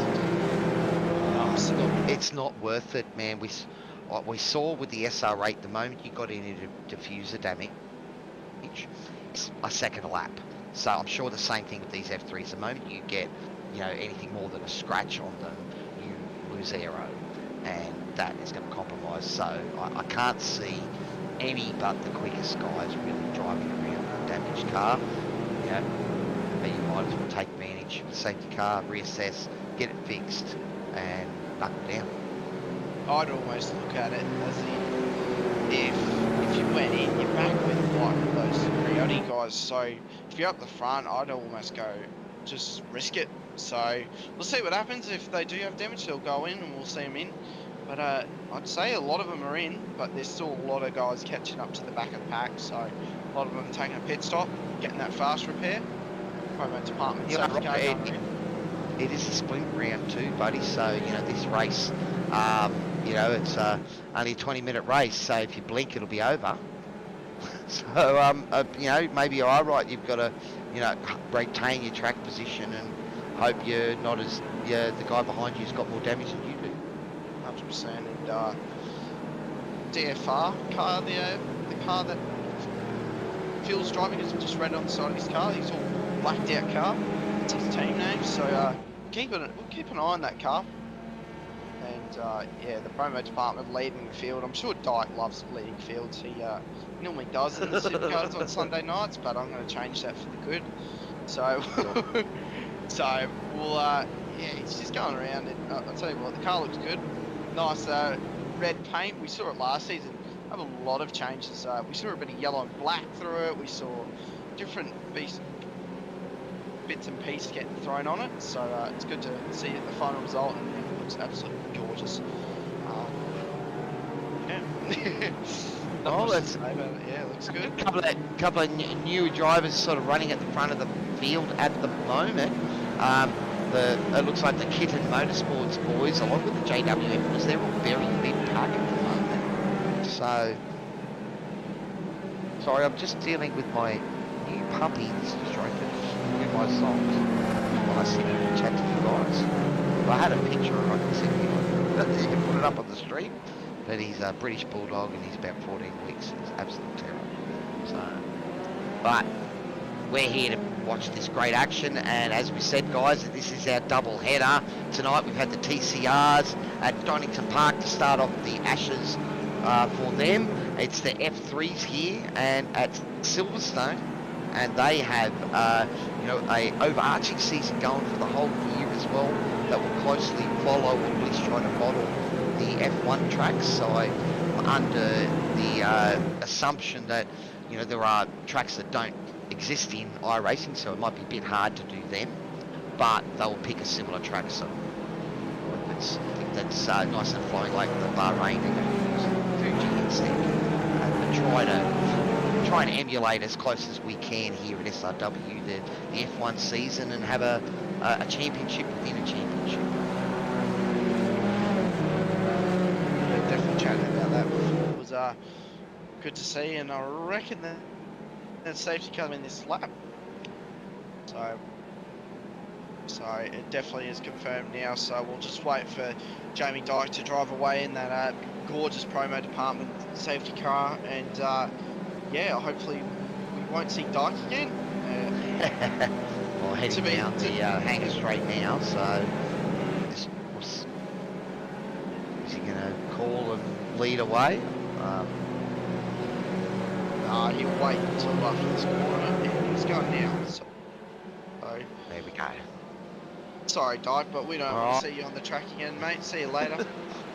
No, well, he's driving the promo department safety car, and the promo department have been with us from day one here at SRW, so they deserve this little bit of limelight. Let's just hope that Jamie doesn't send it too hard into the pits here and scrape up that wonderful paint job. Yeah, definitely. He's a good driver, so I'm sure he won't scratch the paint, but we'll see them go again for the second time. So Phil's going to lead the field. Let's see if this Alpha Inturi behind him can get the run on him. Ryan's got some pace under that car, so we'll see Phil actually go before the corner. That would actually be very smart to do, and there he is. He's gone early. He's gone. Yeah, and he caught him by calling Napper there a little bit. So I think Ryan's read it pretty well. But Ryan's read that well, but Michael Cunningham and Jay Dixon, they missed that. Well, it's almost half a second. Yeah, they were definitely sleeping there, but you've got to be on your game in these. You really need to be on your game for racing, so that's their penalty. Oh, Phil actually must go 2 wheels onto the dirt there. Can't really see too many instances in the background, so this is a good start for Phil. But Ryan's right there at the back of his car, so Ryan, if he's smart about this, he'll just wait until the opportunity's right. Straight at the inside of the so running on the back of Phil here. Nice little paint, very, very basic, but I like it. Straight there too, you want to use as much track as you can while you're racing. Inside as well. So now he's going to go down to this fast right. This is almost flat out. If you've got the big melons, it's definitely flat. So we'll see them go around that for a lot of laps. So meanwhile, down the back, down the back. Didn't see that last season, but we've seen it this season. So he's actually quite close to the bigger cars. Really good to see.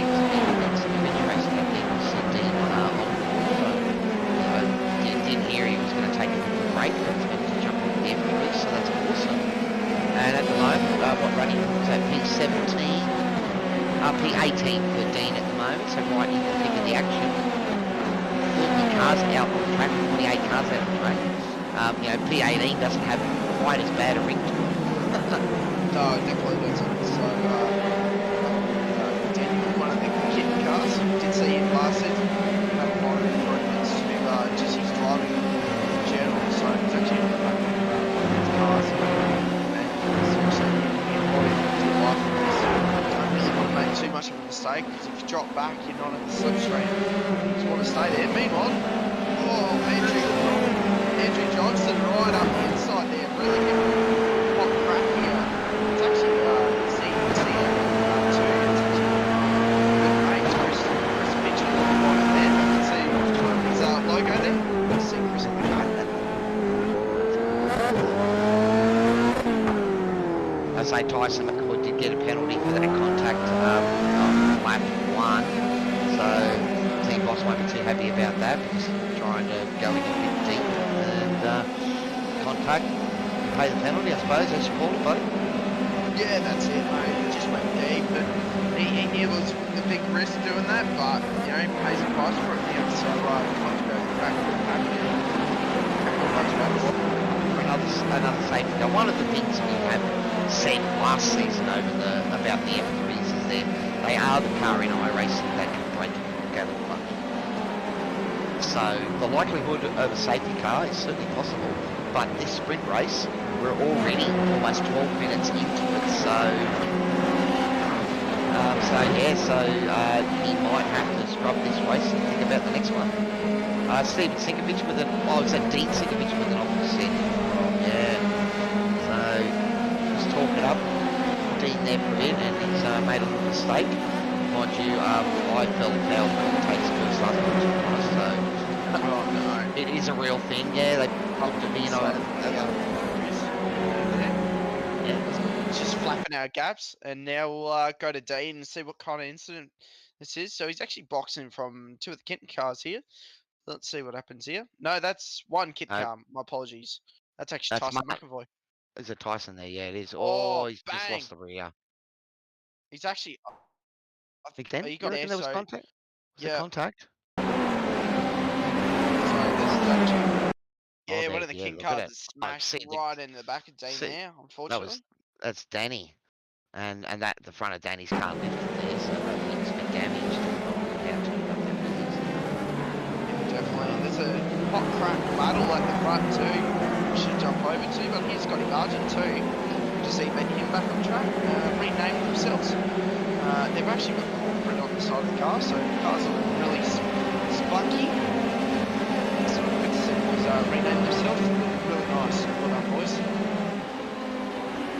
No, and to see all these drivers coming back. I mean, in the end, that's what speaks, great things when this is where we've seen it just grow and grow as these guys are, keep coming back for racing. Now, Reese DeGuy out there, my teammate asked me to use my money. I think Michael Carter Jones, dark, I've seen Michael in action. He tried that SO8 on rails. It looks like he might have found a second home here in the F3. So that's what about yourself, Connor? I reckon he feels absolutely dominating right now. He's pulled the gap out. That's very hard to do in these F3s. He's done a lot of racing with these things. It's hard to pull out a gap. Just right at the back of the Ryan's doing a great job too. So yeah, definitely in the top 3. I reckon they're championship contenders for sure. Well, it's going to be interesting. Matty Jones, our championship winner from last season, looks like he might have had some sort of technical issues and was unable to race tonight. Was in practice and then dropped off right at quali. So he's going to come into the next round really pushing hard. I believe there still will be a drop round available to the drivers. So a 9-round series, a 10-round series this season, and you'll be able to drop your worst round. So for Matty, well, that's going to be tonight. So the rest of these guys, well, they can maximise their over the season because it's pretty good when you get off to a good start, isn't it? Yeah, definitely. We're actually going to play that as well. Timothy Schellenberg, and he's actually got right there, but he's on the back of Pete Marty. One crack. Pete Nada. Nada like himself. Actually, last got a his cars in the air. Look at that sunlight. Cannot see a thing.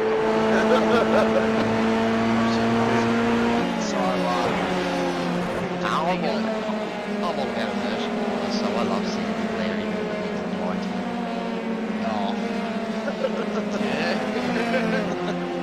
Meanwhile, ready. P10. Field's nice and strong this season. It is, mate. We're seeing those front runners that we were talking about last season, mid-pack, and having to work for it. So it's awesome stuff. They'll be loving it. I think all the fast guys from last season will be absolutely loving this right now. A bit more competition. Ready at P10. Just trying to get to the 3, mate. 100%. That's what I said. Like, you just love to have a bit more competition. It's great. It's all about the riding for me. Don't get me wrong. I'll race with the W. I'm not fast enough in most cars, but if I'm in a position, I'm going to fight for it. For me, it's all about the battles. That's what I'm bringing here. And loving sim racing is a passion. And I call myself Cowy, your average sim racer, man, and people say I'm faster than ever. There's a lot of us out there, and there's a lot of guys that are quicker than me, so I'm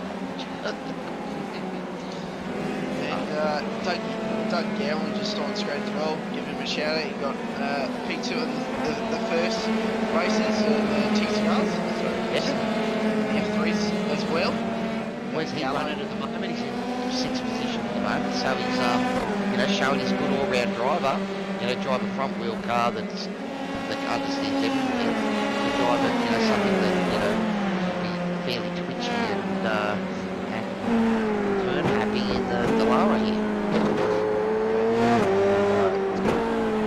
Good to see him. And David Gallo, right behind the SRW Rising. That's actually decent fish. Do you think of any cars that might come over the party driver side?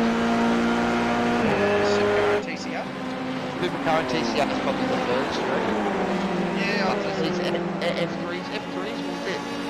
It's a completely different style of racing again. Open wheel is its own beast.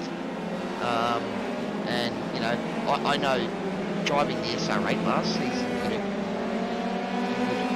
put in a decent run. And then suddenly, just one of those corners, the car would switch on and you'd go through the corner half a second quicker, and the car's got grip. You're like, wow. And this is the thing about open racing. These cars that got more downforce, they seem to be counterintuitive sometimes. Where in any other car you can slow down and take that corner. In these things, it's all about the aero, so sometimes you've actually got to set it and take it faster to have the grip. definitely. And just sort of decent pictures, just get a black flag, lap 5. So just got it on the air. And Jay Dixon and Scotty Bargent, we just went off it, and they hung that bottom crack as well. Back down to them. That'd be great. We just saw a little bit, but Scotty Bargent just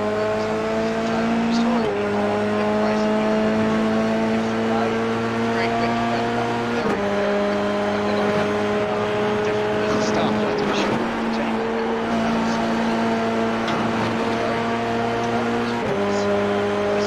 Getting faster and faster. Yeah. It's getting scary. It's going good. Well, look, I think we are on the penultimate lap at the moment here, Connor. So it is Phil Bella that has a 2.2 second lead now. So he can almost come off that lap. But look at the action behind him. Is that Michael trying to get a run on Ryan? Ryan went really defensive there as Kanajar tried to get up the inside. And you can see again, very defensive here, right? Well, that's why that gap's blown out, buddy. And Michael get a run on him here as we come over the line, and keep an eye out for Barney's flag man. Is this the white flag?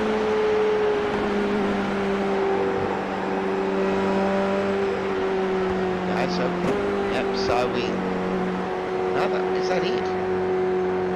Can't see it. Check it. Yeah, check it. We missed a lap there, Connor. That was a great battle going on there, and as we said, buddy, it's only the first battle tonight for the F3s. We've got a reverse top 10 grid where these fast guys have run our way out front, or they get to show us their passing and shut for the next race, buddy. Yeah, second race will be more interesting. It's going to be a lot more heated. We'll take a short break and we'll definitely be back, but yeah, it should be definitely good. 5 5-minute warm up, and we'll take about a 3-minute break or something. But yeah, definitely be interesting. So we'll take a short break here, ladies and gentlemen, and be right back with you for a bit longer race. See you then.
Let's see if we can get any safety cars or not. Off, we're gone. Good jump there from Loretti and his black machine there compared to the rest of the field of his kitten cars. And 1-2 kittens down to turn 1. Let's see what happens in turn 2. He's going to make a big dive bomb. Indeed he is. Up in the kitten. Pulls out of it though. Good move. I think that's actually Phil's teammate, Jay Dixon. On exit now. On putting a lot of pressure on the back of him too, and I think we saw him 2 or 3 deep behind their back, so there's quite a bit of movers and shakers amongst those fast guys. Definitely, and I saw a bit of contact back there too. Oh yeah, and there it is. Contact in the back. Jay Dixon trying to get in front. Manager up, ran off track there. Yeah, Dean Sinkovich must have been involved with that as well because he's had an off track and come back on, so that's cost Dean quite a few positions as well. Oh, that's a spin. Who's that from in the middle there? Is that Matty Gerard that's spun there? No?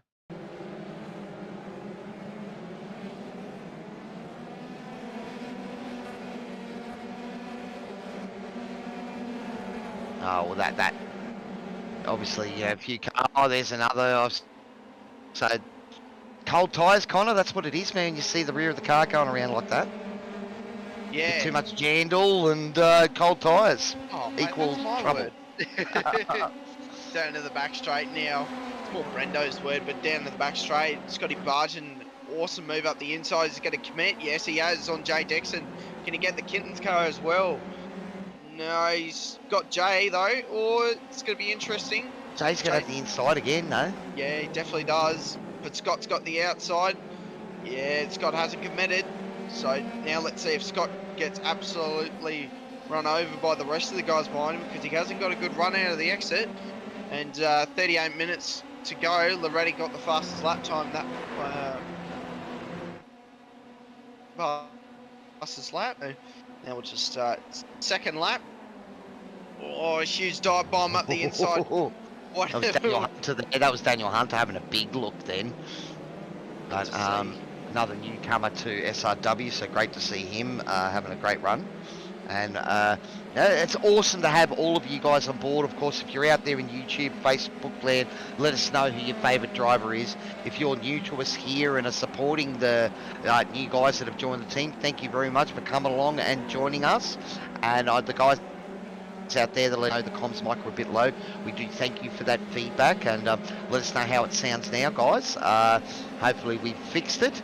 Just some of those cameras, when they're close to the track, the cars can get quite loud, so but we'll see how we go. But look at this action here. We've got almost a game of musical chairs going on as everyone's jostling for a bit of free air by the looks of it. Yeah, they're all trying to find a bit of space out there. The teammate's actually fighting. Oh, almost contact there with Pignata and his teammate there.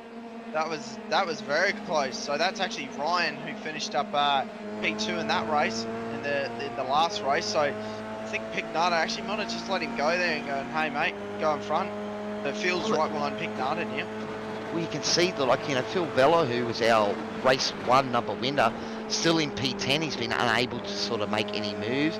Perhaps maybe playing conservative. This is a 40-minute race, so you do have a little bit more time. But it's one of those things that it's once you start to get in backpack, and we're seeing these guys very close on times. It's not so easy to get a clear run, as you said before, Connor. Yeah, it's definitely not, and you want to be in that slipstream when you make a move as well. So it's going to be hard for these guys to make a couple of moves. Silverstone's an open track. Oh, a huge contact in the back. That was actually Tyson McAvoy, I think it was, and Darren Fahey. So Timothy Schoenberg has been black flagged as well. And here's the replay. Let's see what happened. So Darren Fahey. Sorry, Tyson, to throw you under the bus, mate. I thought it was your car. Looks almost red. So machines, isn't it? yeah, Darren Fahey and one of the Ventura cars. Oh, bit of net code. Maybe that started that. Yeah. Yeah. So net code. Darren Fahey's actually got a bent wing there, so that's going to really affect him there. So unfortunate for Darren Fahey. That will be almost bringing out his contentions. And there you go. Look at the back. Well, Ventura's absolute absolutely putting so much pressure on this little red car in front, and that's actually Doug. Doug went in front of him. Poor Doug, such a nice innocent guy, and he's actually getting attacked. So there's a bit of a pack mentality from the Upper Jury boys, but we do know that I'm not sure how many of the JWM boys are out there at the moment, but there was 5 or 6 of them last season. The same with the Kittens. There's at least 5 or 6 of them out there, and it looks like the Alpha Venturi guys are also up there. Intake of F3s here at SRW, enjoying the fray. Look at that. Is that Matty Gerard and Stephen Tonkin making a nice move up the inside there onto the Hagger straight. And that's that. But look at that, the toe coming straight back again. Can he get it up the inside? No. Nice and deep there from Stephen Tonkin. Shutting that move down. But that's what I mean. Look, you know, we're seeing some of the teams start to put in big, you know, fields. And that's awesome, you know. When you've got 3 or 4 teams all bringing 5 or 6 cars, you know, that's egregious in itself. yeah, definitely. Phil making a bit of almost a contact move. there with Matty Gerard and Ryan there. I think it was And Phil no, and Matthew Doug. Pignata. That was actually Yeah. Doug. So actually, they're weaving up the straight. And have a look at this. Michael's actually going to almost make almost make a move on Phil there. You can tell I haven't been commentating for a while. Yeah, so making a thanks, move on guys. Phil, so yeah. Volume is heaps better. Awesome. Now, no comms. Tyson was saying there for a moment, but it's been fixed. Awesome. Now, look at this battle pack going on. This is the battle for about P7, 8 down. So Ryan Houlihan, Doug Gowans, Matthew Pignata, Phil Vella, Michael Cartajar, Thomas Sanderson. Martin Lofthouse is about a second back from this battle, so if it continues much longer, he'll be on the back of it too. Oh, look at all, using all the track there. Gilliman's gone off road. He almost ran off the road, but no, off track. So, yeah, that was almost unfortunate for Phil. I've done that multiple times. We're not going to count how many times I've done it. He used enough track, buddy. Yeah. Just enough. Just enough for that small little left freewheel. Don't That's get it. too much traction, so when you break traction, you got to absolutely just go to the shadow realm. Yeah, As they they don't like call the it. grass at all, buddy. No, definitely not. Oh, nice battle here. Going on, this is Malcolm Falzon and Matty Gerard. So Matty Gerard's gone right on the inside to break. Oh, he's hit the curb there. Is that going to cost him? Yes, definitely. That will give him body damage under the car. We talked about that a lot last season, so that will Yeah, I affect can his see it. straights. Yeah, I think I could see a little dent on the rear diffuser there, but at the moment he's still holding off Michael Falzon. Michael, one of the newcomers to the league, so great to have you with us here, buddy, and good to see you putting on a nice showing as well. Yeah, he's putting a very good show on. It's good to see. So I guess we've actually crunched a few laps now. So back on to Daniel Hunter. Oh, he's having a good run, Daniel, at the moment, and Scotty Bargin in front of him. So he's putting the pressure right on, and we come back to Stephen Tonkin, looking to go up the inside of Dean Sinkovich there. Dean's gone nice and deep to try and hold that spot. Is he going to get it done around the outside, Stephen? That's a hard spot to make a move. Yep, he's got that done. That's Stephen Sinkovich, okay. Steve Awesome. doing well this season, not spinning out. It's good to see Steve. Yeah, well, he only did that at the start of quali. You know, he's got that out of the system nice and early, I think. So, you know, maybe that's the plan, Stephen. Make sure you have a big spin in quali, and that way you get it out of your system nice and early, and you can. Yeah, there was one car coming in and out there. It might have been Matthew Pignata, maybe, I think, that blinked there. But this is an awesome train of cars, and you can just see, you know, one little mistake, Connor, and it's going to cost you about 10 positions at this rate. You're at the front of Yeah, this pack. mate. It's definitely small packs, big packs. Sorry, but you know, no big margin, small packs, and it's definitely when you lose a little bit of time that's game over because you need to be in that slipstream.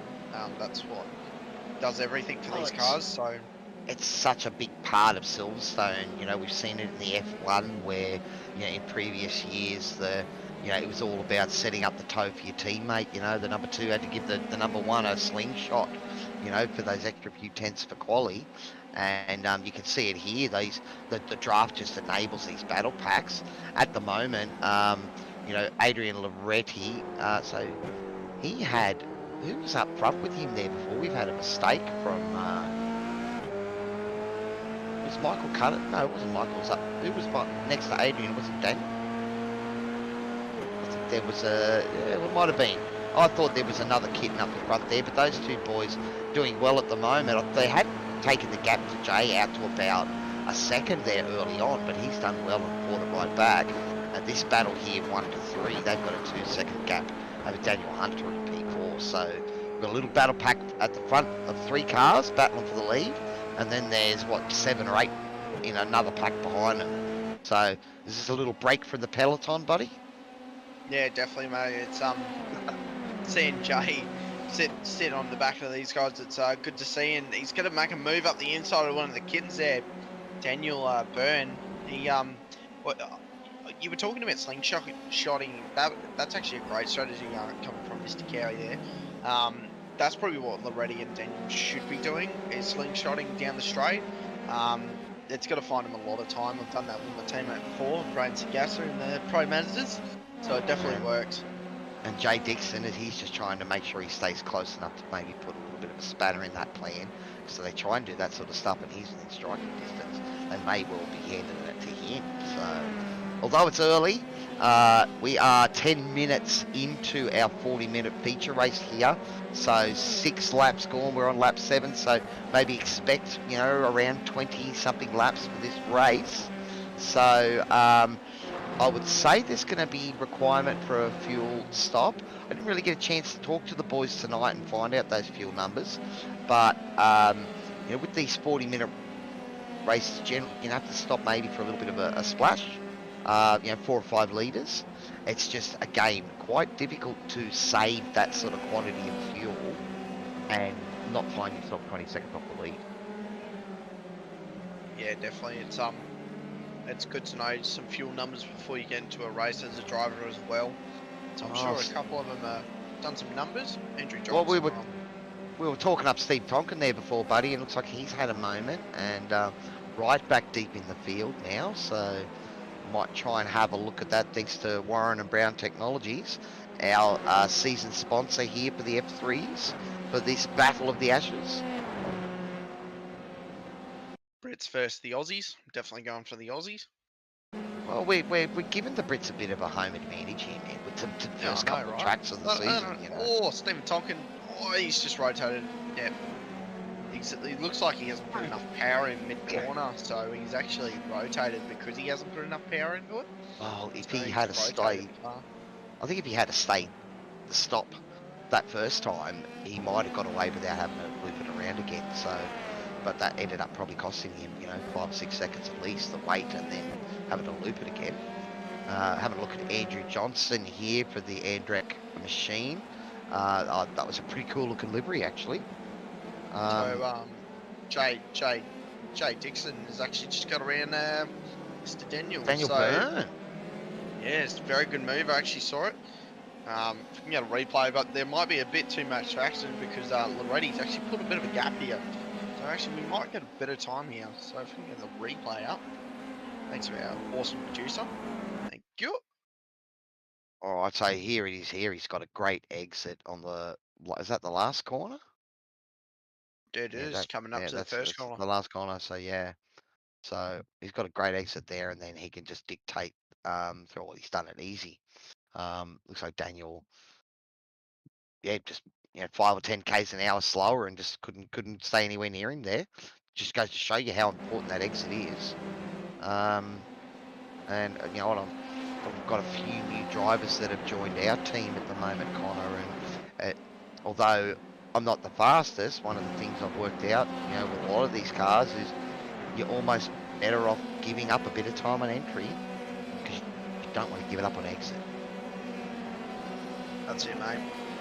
And yeah, we got a few new drivers to my own team actually. Glenn's joined the team, so it's good. Jesus. Oh man, look, it's good to see. You know, it's good to see that. Even as I said before, these teams here that are bringing 5 or 6. I think we're putting 6 cars in. So you know, and I know the Fishy boys like 5 or 6 cars in the V8s, and it's all about that. As many teams as we can get involved, because we know that once you get a group of guys that are all involved, they become passionate about it. They're working together, so they're going to push each other, and that in itself is going to push the league as well, because you start thinking, well, you can't just rock up and drive. You're going to have to put some effort in if you want to compete, you know, and that's great news. Yeah, definitely. And Dean's just got around Steven Sinkovic, Spinovich himself, and Loretti has actually pulled the gap as well. So Daniel Byrne and Jay are actually going at it. Daniel's on the outside of him. There's been too much action going on at the moment, Connor. I've got a couple of really interesting tidbits about Silverstone that I found out. You know me and my track drops of some, Cowie's information about a track. That's right. So I was going to mention them earlier, but there's been so much action. I suppose that's what happens when you put 30 F3s together on the same track. Even a big track like Silverstone, they still, you know, creating all these great battle packs. But have a look at Andrew Johnson here, putting pressure on my team boss, Tyson McAvoy, back in 15th at the moment. So, but, you know, only 15 seconds off the lead. So, you know, it's still pretty close all the way down the field. And we just got a safety car being called. I think it was Spinovich actually calling it. So oh no, yeah, what's happened to safety car's been Stephen? called out, and all the leads are in. And sorry for coughing before, it was actually choking on caramel fudge. So That's not good, buddy. no, a bit salty in the old mouth. So Well, I just hope moving that on. Stephen didn't exit. Again, I was seeing the entire field coming in here to take advantage of this pit stop. And that does not surprise me at all. But yeah, last night Stephen said he crashed and he you know, went to press his radio to announce it and accidentally pressed the exit the pits button. So that's not only did he have to call that in, but then he copped a drive-through penalty for exiting without permission. It was a mistake and unfortunate, but rules are rules.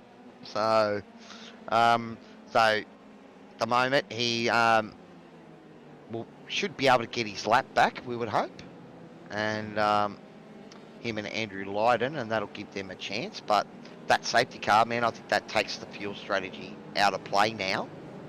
These guys pitted. It's pretty much the entire field has pitted to take advantage. Have we got any big movers out of that? I know Tyson McAvoy is up 10 spots. So He's the real big move. Scotty Bargin actually jumped one of the drivers in the pits.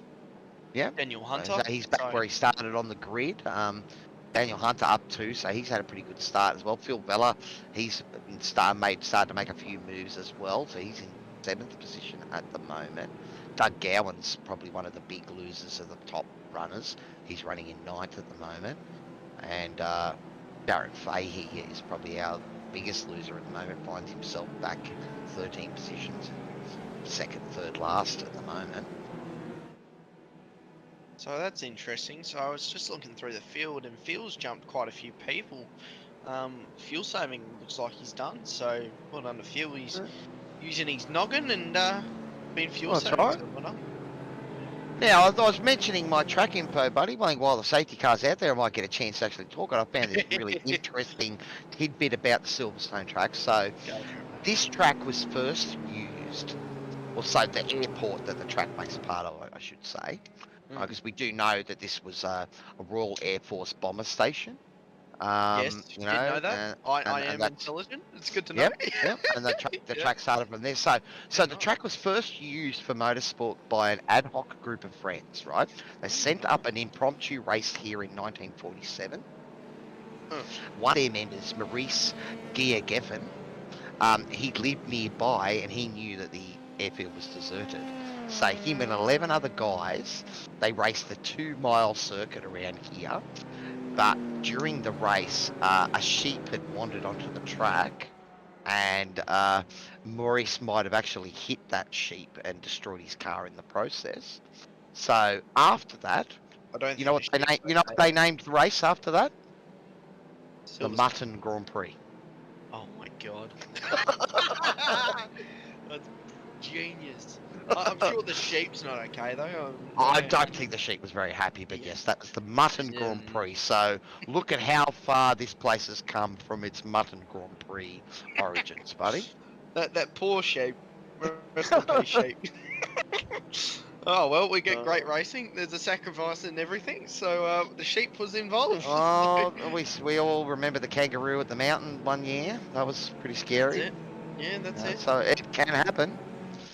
Oh, well, remember the echidna a couple of years back? They all missed that. That was last year, wasn't it? No, it wasn't. No, we're in the new year. It's 2023. The echidna was the year before, I think. Oh, wow. Oh, I thought it was the year before, but that's all right. I'm not going to argue with my producer because it's a one-sided conversation. They can't hear it on the other side of the stream. Sounds like I'm arguing with myself because Connor's wisely kept clear of that argument. But no look, facts, and I'm going to sit here quietly and drink my coffee and sit in the corner and only talk when being spoken to. So. oh, I thought you were going to Google it, and decide it once and Yeah. for all. But, Oh, mate. but that's the one thing about an argument. Why would you go and spoil a perfectly good argument by actually Googling it? You know, sometimes Oh, you know just know the arguments are the facts. relationships we have out there, aren't they? Oh, yeah. Oh, we better get back to the Jamie Dyke Well, leading, and mate, I think he's enjoying this. I'm sure Dyke loves every bit of this. Dyke always likes leading something. He's Well, it's looking good, that promo department. We've seen it a bit tonight. So this is our is that second safety car of the night for the F3. So we've had a safety car in all of the races tonight. I didn't actually see there was many safety cars in Monday and Tuesday night races. I know there was one last night. I'm sure there would probably at least been one or two safety cars in the trucks.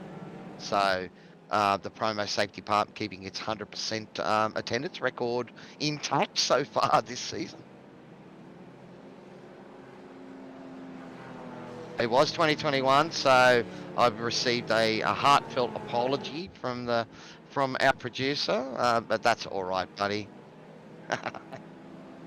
I'm sure, you know. Well, the big moment of last year was it Lowney going through the massive puddle at the bottom of Murray's in the quali, wasn't it? Where you couldn't even see his car from the sheet of water. Like, that was crazy. All right, so I think, will we see the safety car pull away here? We're starting to, yep. Is it the car? No. We're going to end up doing another lap under the safety car. We are getting near the back part of it.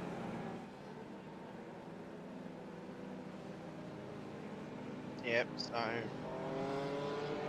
Okay, yeah, he's accelerating now, so there it is. So we'll see the field bunch back up. A few of the movers out there at the moment. Well, Jay Dixon has managed to get in front of Daniel Burns, so he's put his car right in the middle of the kitten sandwich. So we'll have to see how that plays out. Scotty Barsha doing well in P4 at the moment. Phil Vella, well, our race 1 winner, he's up 3 spots at the moment, running in 7th. So he's standing ready to pounce. But it's all in the hands of Adrian Loretti. Let's see how he plays this start. So far, we've seen race 1, they went early and that worked. Is he going to go early? I'd say so. He's seen Phil do it, so No, he's... yeah, and he's. No, he's checked Oh, it I up. thought he went there for a second. No, he's Yeah. gonna wait. That's not a very smart decision because now Well, one of I the reckon things, he one of the... might get a jump from P2 here, and they're gone. So he's gonna be. Oh, it's going to be interesting. Look at everyone in the this. back. What's happened? There's a car going, is contacting the car into the wall. Oh, Who was that? JWM. It's Daniel Hunter that's What tumbling down the order. So there's a review for the safety car restart there. So Adrian held him right up to the line, and there was chaos. Part of the theory Yeah, that was behind that interesting. is you try to shorten the length of the draft. You know, so that might be the argument for leaving it really late, but looks like the safety car is getting ready to come straight back out again. So not happy with that start, and it was pretty chaotic there, man. We're going Yeah. to try and have a look and see what's going on. Is the safety car being called again? Oh, Not yet. Jay getting a nice run there up the inside. What an awesome run he's just got there. Oh, look, that's important Oh, because the safety car's been called, and I think Jay got that done. I think Jay did. I really do. I think it was by a hair. Oh, I think he's let Adrian through, so maybe he doesn't think he had, but I thought he got that done, buddy. They should have just battled it to the corner that they were at. That would have been funny. But All we're right, ready to lead again and get these cars lined back up. Well, backing the field up there, that caused chaos. Can we? I think we might go back and try and have a look at that restart if we can. I Please, think it Mr. wasn't Producer. him backing up. I think it was just. No, but what think- happened is he kept it slow. A couple of the guys behind felt they were going to go for it, and then they've had to check up, and that's what's caused it. So I wasn't putting any blame on Adrian, but he ran it deep, and there was carnage behind him.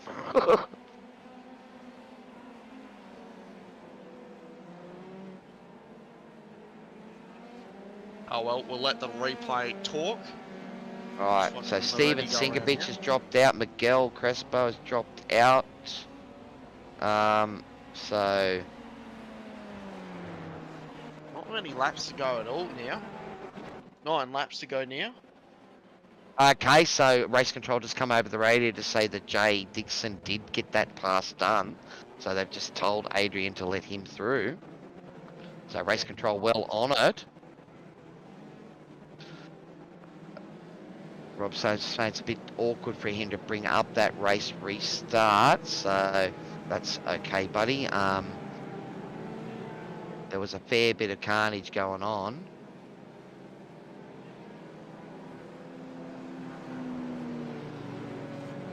I don't know if Adrian heard that redress because he's still staying there. Pretty sure I heard race control saying 85 to let 402 through. So, but one thing you've got to say about the F3s, Connor, is it's exciting. It's exciting racing, and you know, the bigger field. Well, it's just given us probably too much to look at the moment, isn't it? Yeah, just a bit, man. It's just been a bit hectic, but I'm, you know what? I'm actually looking forward to Sunday night, to be honest. So Yeah, well, that's going to be a similar size field with the V8s, isn't it? 50 cars on Sunday night. So yeah, it should be good. Yeah, and probably, although, you know, people think that Donington Park's a tight track, but it's actually nice and open and flowing, I think, for the most part. Yeah, so I'm- I think we I'm might get gonna- similar racing to here, I think. Yeah, well, I'm going to do some testing with the old teammate tonight for a setup. And I looked at Donington and I went, oh. Like, it just went, oh, really? I'm not a fan of it, but yeah, definitely. I was going to say, Connor, I bet you're not a fan of that track No, because I'm not a it's one of fan. it's one of those tracks that patience is key, so you got to wait a bit longer, and I can get you putting the loud pedal on a bit too early. All right, so Rob's it's going not for a that replay. issue. It's not that issue. Like, I love Winton, but just think it's how it is. Yeah, I don't know, there's something about it. But got a replay. All right. Okay. Sorry, what was that? I think I missed something on the race control. Jay did get it done or didn't? Ah, okay. So that's what it was on the radio. So he was asking the question, maybe.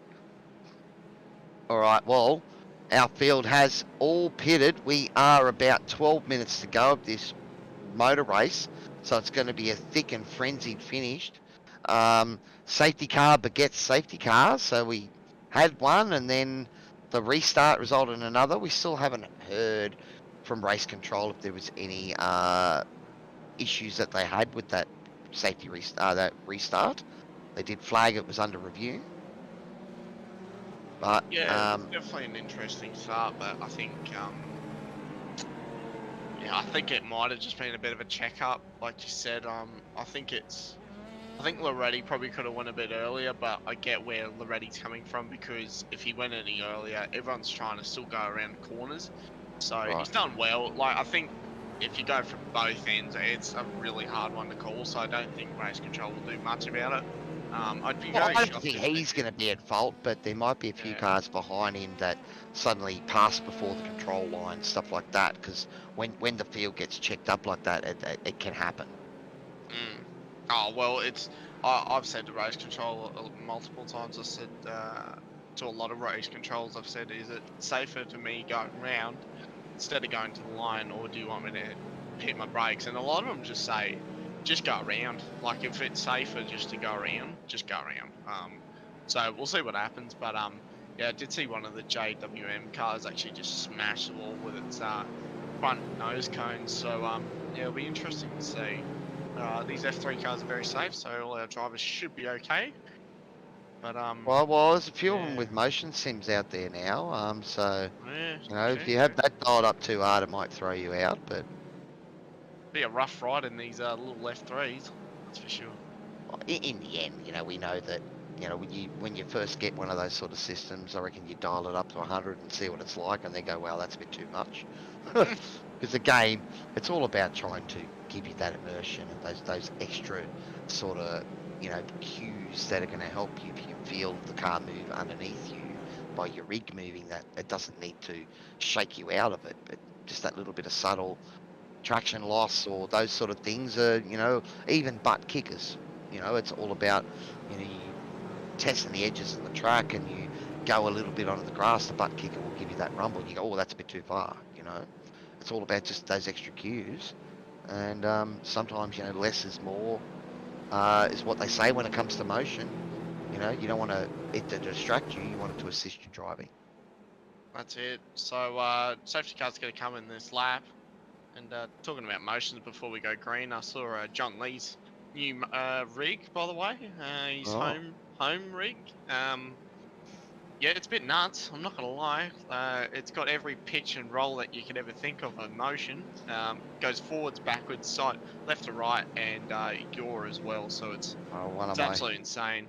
It's absolutely insane. One of my wheelie bin mates, Alistair, he's got one of those 6 degree of freedom spider ones, mate. You know, that lifts your 340 up into the air when you start it. Yeah, right. Crazy rigs.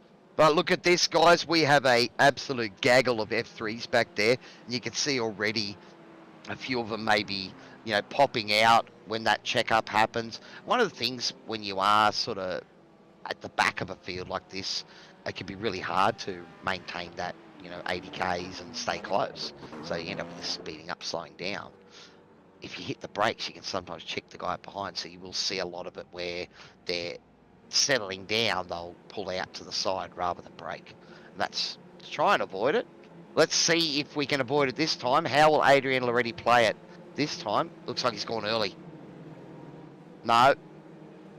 No, he's got to wait. So 7 laps to go, and here we go. He's gone. Yeah, he's gone. So absolutely gone now. Loretti just going to try and gap Jay here. Teammate, actually his teammate's not there because Scotty Bargen's actually got past. So Scotty Bargen's actually in That was P3 another move. now. That must have been another move that happened just before that safety car. Contact. Just hit Daniel Byrne, and there's four wide down look the at turn this. 2. Phil Beller in the hand of that. Nuts. Oh, up the inside. Tyson McAvoy trying to get up the inside of Phil. Oh, McAvoy It's just been very aggressive there with Phil too. Oh, it's on. The McAvoy side being draft, very try and get some close side there. draft here. He's got the inside run there, but See if if- Phil can hold it around the outside, he'll have it for the next corner. Oh, Nice and 3 nice and wide. deep. There's actually another Alpha Phil in the middle now. Tyson up the inside. Let's see if Tyson can hold the inside. He'll get the better run here. Oh, no, he's actually wide and he's gone. Yeah, he lost the traction of the rear there. The best driver in the world is gone. That was some good racing there, though. That was some excellent racing. But we see that, you know, well, that's how close it is. You've got to push super hard, and the line can be quite, you know, thin sometimes, especially when you're trying to get the tyres back up to temp. Yeah, definitely. And for all the ladies and gentlemen, I'm just giving Tyson McAvoy a bit of a rub on the shoulder. We had a bit of a laugh together, so don't take it seriously. Just having a bit of a laugh. So anyway, Oh, well, And, Phil's got a run here on Ryan Houlihan, and looks like Ryan maybe compromised a little bit on his exit onto the hanging he's plate on the there. outside. He's going to get not a good run, but he's going to cover it off. But that's what I was talking about before, Connor. Nice. You know, he sent that in a bit deeper, and there was grip. You know, Oh, it's the way these cars work. Yeah, it's a hard one. It's a limit of mechanical grip and aero grip. It's Oh, of very- course. But sometimes, you know, where you think I need to slow down there, and you go through it faster, and it grips, and you're like, well, what? And then you try to repeat that the next lap, and you get it wrong, and you end up getting flung off into outer space. So, you know, that's Yeah, why I it's- don't drive it's open definitely- wheelers, buddy. Oh, I did too much IndyCar driving last season, and up the inside, Michael Cuttijard. Bit Yeah, further nice down the move. field. Tyson McAvoy David there Gallo, too. it looks like David Gallo's held that spot, has he? Oh, David Gallo up the inside. Cuttijard going to have an awesome run onto the back straight now. Really nice here. Tyson Gallo's going to finding. have the inside though. I mean, in the end, you know, Tyson might be a bit angry at himself for that spin, but one of the things, because there's so many cars out in the field tonight, you make a mistake from the front, you come out, you're still battling. You know, at least you're not, 5 seconds behind the pack and driving your own race again. He's right back into the thick of it, so that is good news. So, and back to these guys, Jay Dixon and Loretti going at it. I just saw Jay actually touch the back of Loretti's car a little bit. Bit of a kiss on the back. Bit This of a is going smush. to be interesting for round points too for the round. We have to see if someone behind the scenes is on it to try and work out those round numbers for tonight. But Phil Vella up into 5th position now. He's got to be looking pretty good to take out the round if it stays as it is. We're inside the last 5 minutes, so not long to go, buddy. Not at all, and on the outside, bit of a move from one of these cars. The Alpha Insurance just going to stay up the inside. That's Ryan, and contact on outside. Contact with Greg Bradley there.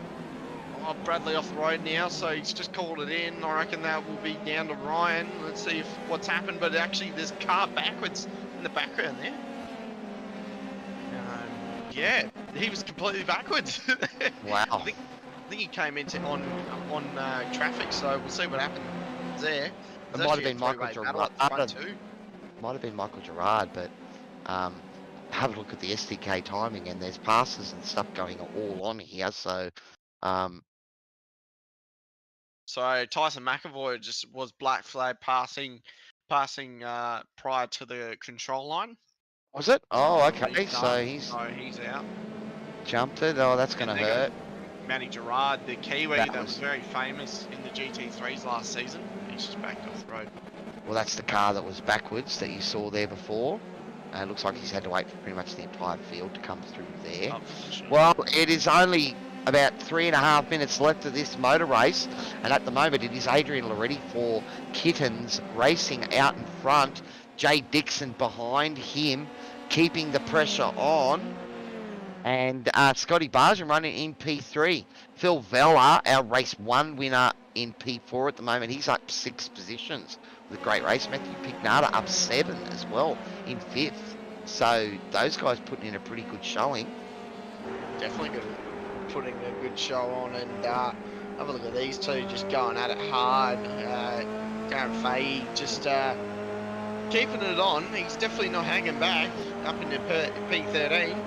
Should have gone on the outside of car number 7 here. Oh, almost contact. There's bums, there's rubs, there's everything. There's blinking too. On the outside, Fahey, really nice run. He's going to have to run out of the corner, very nice. So he's actually going to have the corner as well, so well done Fahey. Just needs a block on the exit. And car number 7's actually got a decent run, so car number 7's going to run up the inside and got it. Well, Unbelievable. It's one of those things that you look for in a track when you're a person that loves that wheel-to-wheel racing like me. So, Silverstone, Fuji, those are 2 of the tracks that I know you can go side by side for 4 or 5 corners and still not get the job done. It's great. And to be honest, this is exactly the action we want to see here at SRW. The entire field, we get. I know we've jumped around a fair bit because there's been action just aplenty, trying to give all you guys as much airtime as we can out there for the races watching this back later, but the amount of passes that are going on, we can't keep up. Definitely can't keep up. And Andrew Johnson on the back of one of the JWM cars. JWM Yeah, and a good cars run. actually. He's got a great run here too. Yeah, awesome run. That Bradley Will be Hudson. for P9. Oh, up the inside, he's got a good run. Oh, I can see a He's few not of the going guys. to do too well though. He's not going to have it in the exit, so he backs out. So he's going to try and get the run on the exit. That's a very smart move he's done there. Well, a tight line, he just compromised a bit of speed on exit, and I think you'll see this time of the race, if these guys got a few 1Xs up their bag, then you might see him run a little wide there, coming through the kink, going into Mackett's and Beckett's. You really want to maximise your speed there. So, and again, look at this, the toe, look at the advantage there. So the race is actually over. So this is the last lap. Loretti's actually coming around the corner. Last lap, Loretti's going to take it home. P1. No, it still says we've got a few minutes to go. There's no sign of the flag, or is... Yeah, race over. So Loretti. That's it, that's it. I thought we had a couple more minutes left, but Adrian Loretti, well, he's led from the start and taken it away. Jay Dixon, great drive, just needed maybe a lap or two more to get it set up. Yeah, and Scotty, well, your big caller, mate, P3, dark horse. Dark Horse, and he's up there. Yeah, it's good to see him up there. And I was talking about Phil before as well. Phil's teammate Jay is in P2 and he's in P4. So Phil's going to take our overall. Well done to Phil. I would think so. I mean, I know the points are a little bit more skewed towards this race than the second race, but Adrian Loretti finished in P10 in race 1. Jay Dixon, he finished P9 or P8, I think, in the previous. Same with Scotty Barjan. So I think we've really got to look at Phil and Matthew Pignata. Those two guys are probably going to be in the middle there for round honours. Do we have anyone looking behind the scene? I think he's got it, to be honest. Ryan Hooley, he's probably got P2 out of that. To be honest, he finished up 6th in this race, finished 2nd in the first one.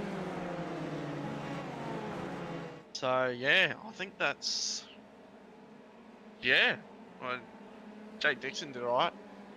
It's kind of funny reading Dixon. I'm thinking of Scott Dixon every time I say his name. So well done to Jay Dixon, and obviously ready for the win, and it'll be good to chat with Scotty.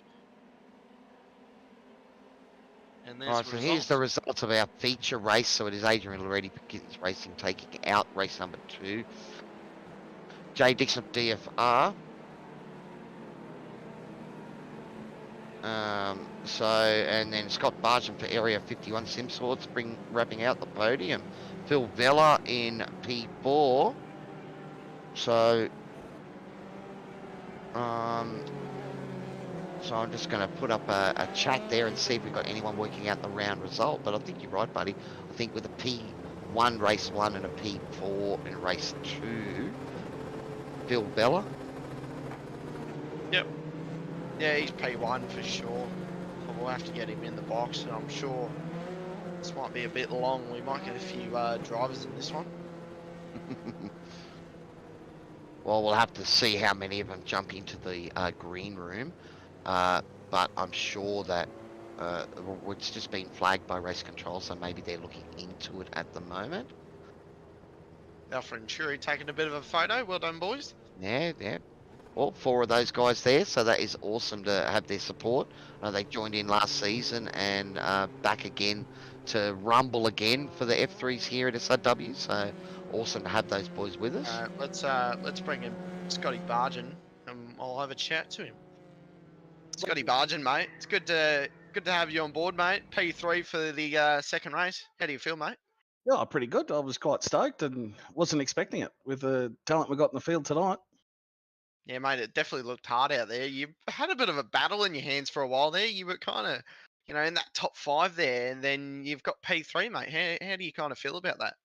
Oh, I kind of stoked, mate. As I said, wasn't expecting anything like that. I was just hoping to finish the race and keep the points for the championship, but I'll take whatever comes my way. 100%, mate. How'd you go in the first race? What was your kind of what was kind of your instant things when you saw 31 cars line up, mate? What was kind of your first reaction for Oh, for the first race? fun, mate. I was just looking forward to it. Like the cars, the numbers in here, the guys are in here, very respectful tonight. So I know the back end of the field didn't have too any luck. So, yeah, let's see how the rest of the season goes. Yeah, definitely, man. We see some in some new colours, mate. Kind of a new thing to the team, or just revamping it, mate? Just revamping it, mate. Just Nice. just Nice, making it mate. look a little bit pretty, something a bit more professional. The boys at Warrior Paints, Warrior Wraps, they did it for us. So give a shout out to them quickly while we're here, and yeah. Well, at least you shout them out, mate. That's goal number one. But Yeah. mate, awesome drive tonight. Who would you love to Thanks, boys. thank and love to say, mate? To the admin team, mate, putting on this awesome season, the series. Looking forward to it. We got the corporate, Racing with Autism, and 24/7 Sim Services. They jumped on board to say good day and spread them around a bit. So, yeah. Yeah, I've always loved the autism on the side of the car, man. It's a very good awareness. It's great to see. Yeah. Not a lot of teams do it, so it's good to see you guys really doing it and putting it Well, out we there. got a teammate in there, Alex. My son's on the autistic spectrum, so yeah, we do what we can.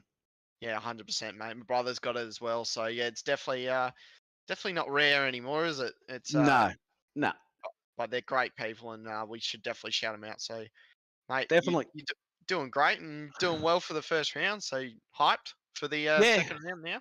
Well, I've done all right for the first round in the last 2 seasons, so I've just got to keep it together. That's always the goal, eh? It's finish the it. first race, get to the second one, and go, oh, yep, round number 2. Yeah, let's see if we can hold this, and then you end up spinning or getting hit, and you're like, oh, okay, here we go again. That's it, mate. Mate, There's I've had enough too cars many out of there, those, mate. man. Well, there's enough cars out there. It might be hard to avoid them all season, but we could see that, for the most part, the boys were racing pretty clean and hard, giving each other room. Yeah. So Yeah, it's really good to see, though. It's more fun when everybody's respectful. We don't have to have any incidents, and it just makes the racing more fun. though these cars, they're a bit more painful on mistakes, though, aren't they? With the new update, yes. You can feel the tyres move now, not just a stiff wheel. So you know where you sort of get to the point and you go, okay, start cracking this up. This is going to go bad. But then Well, mate, sometimes you don't. I was going to say, you did the F3A last season, mate, and Yeah. obviously coming back to the F3s now, is it a big kind of change to jump back in the sim and go, right, round 2, SRW, new year, new Scotty, new me? Or was it kind of just jumping back in the seat and No, I riding did the new me. I spent a bit of time with the family over the Christmas break, and I took a bit of a break away from it, and so I sort of was hoping to get back a little bit earlier, but some things came up. So today was my only sort of practice, really. So yeah. Oh, But okay, it luck came off, helps. buddy. Yeah, man. No, well done. All Don't right, buddy, need we any better let you practice. go and get the rest of the boys in. But good to That's it. see Area 51 Sim Sports on the map with a P3 in race number 2 tonight, buddy. Well done. Thanks, boys. Thanks Well for all done, your mate. work. Love it. Thanks, mate. All right, let's grab JD and bring Jay into the room. Jay, well, that was a pretty good battle there with Adrian. Just couldn't get the run on him there, man. Oh, it was bloody hectic. I was trying to stick my nose in everywhere and just couldn't quite get it to stick. Well, the problem is there was about 28 other mosquitoes behind you waiting to suck your blood, weren't they? Yeah, it's a dangerous game trying to put a move on first. If there's cars like within 8/10 behind you, then you're basically a sitting duck for the next person if you don't pull it off. Now, the draft seemed pretty powerful around there tonight, mate. It was just a matter of getting on the power as early as you can and staying with them. It was good and it was bad. Like it had closed the gap a bit, but you get a bit of aero wash as well. I think over a single lap, like there's not much difference, but it just gives you that little boost in a few spots where you need it. And we saw quite a few multiple sort of lines, that look like, I think much like Fuji, this track, is a nice one to give you those open spaces to allow that wheel-to-wheel racing. Are you a fan of Silverstone? Historically, no, but I do like driving it now. Now that I've figured out how it works, it's a lot better. Well, that always helps, buddy. And, again, figuring out this car. So, you were with us last season, weren't you, Jay? No, this is my Oh, first this race. is your new one. So, first race, and you've put it on the podium, buddy. So, you must be pretty stoked with that. Yeah, no, super happy. Well, DFR, you've got to tell us what that stands for. Is it an acronym or? It's Downforce Racing. Downforce Racing. Awesome, buddy. Well, Basically, make sure you get on an update. Maybe update that in the SDK driver app, and we'll get it right for you next time. But, buddy, it was a great drive. What would you do? You'd P8 or P8 P7 in the first race. Yeah, and P2 in this one. So certainly a nice bag of points. And you got any sponsors or anyone you'd like to thank? yeah. My Go for it, buddy. teammate Phil, so he won the first race and got fourth in the second race. So I think we're sitting fairly well for teams. Yeah, So, he's P1 for the whole round, mate. He's done well.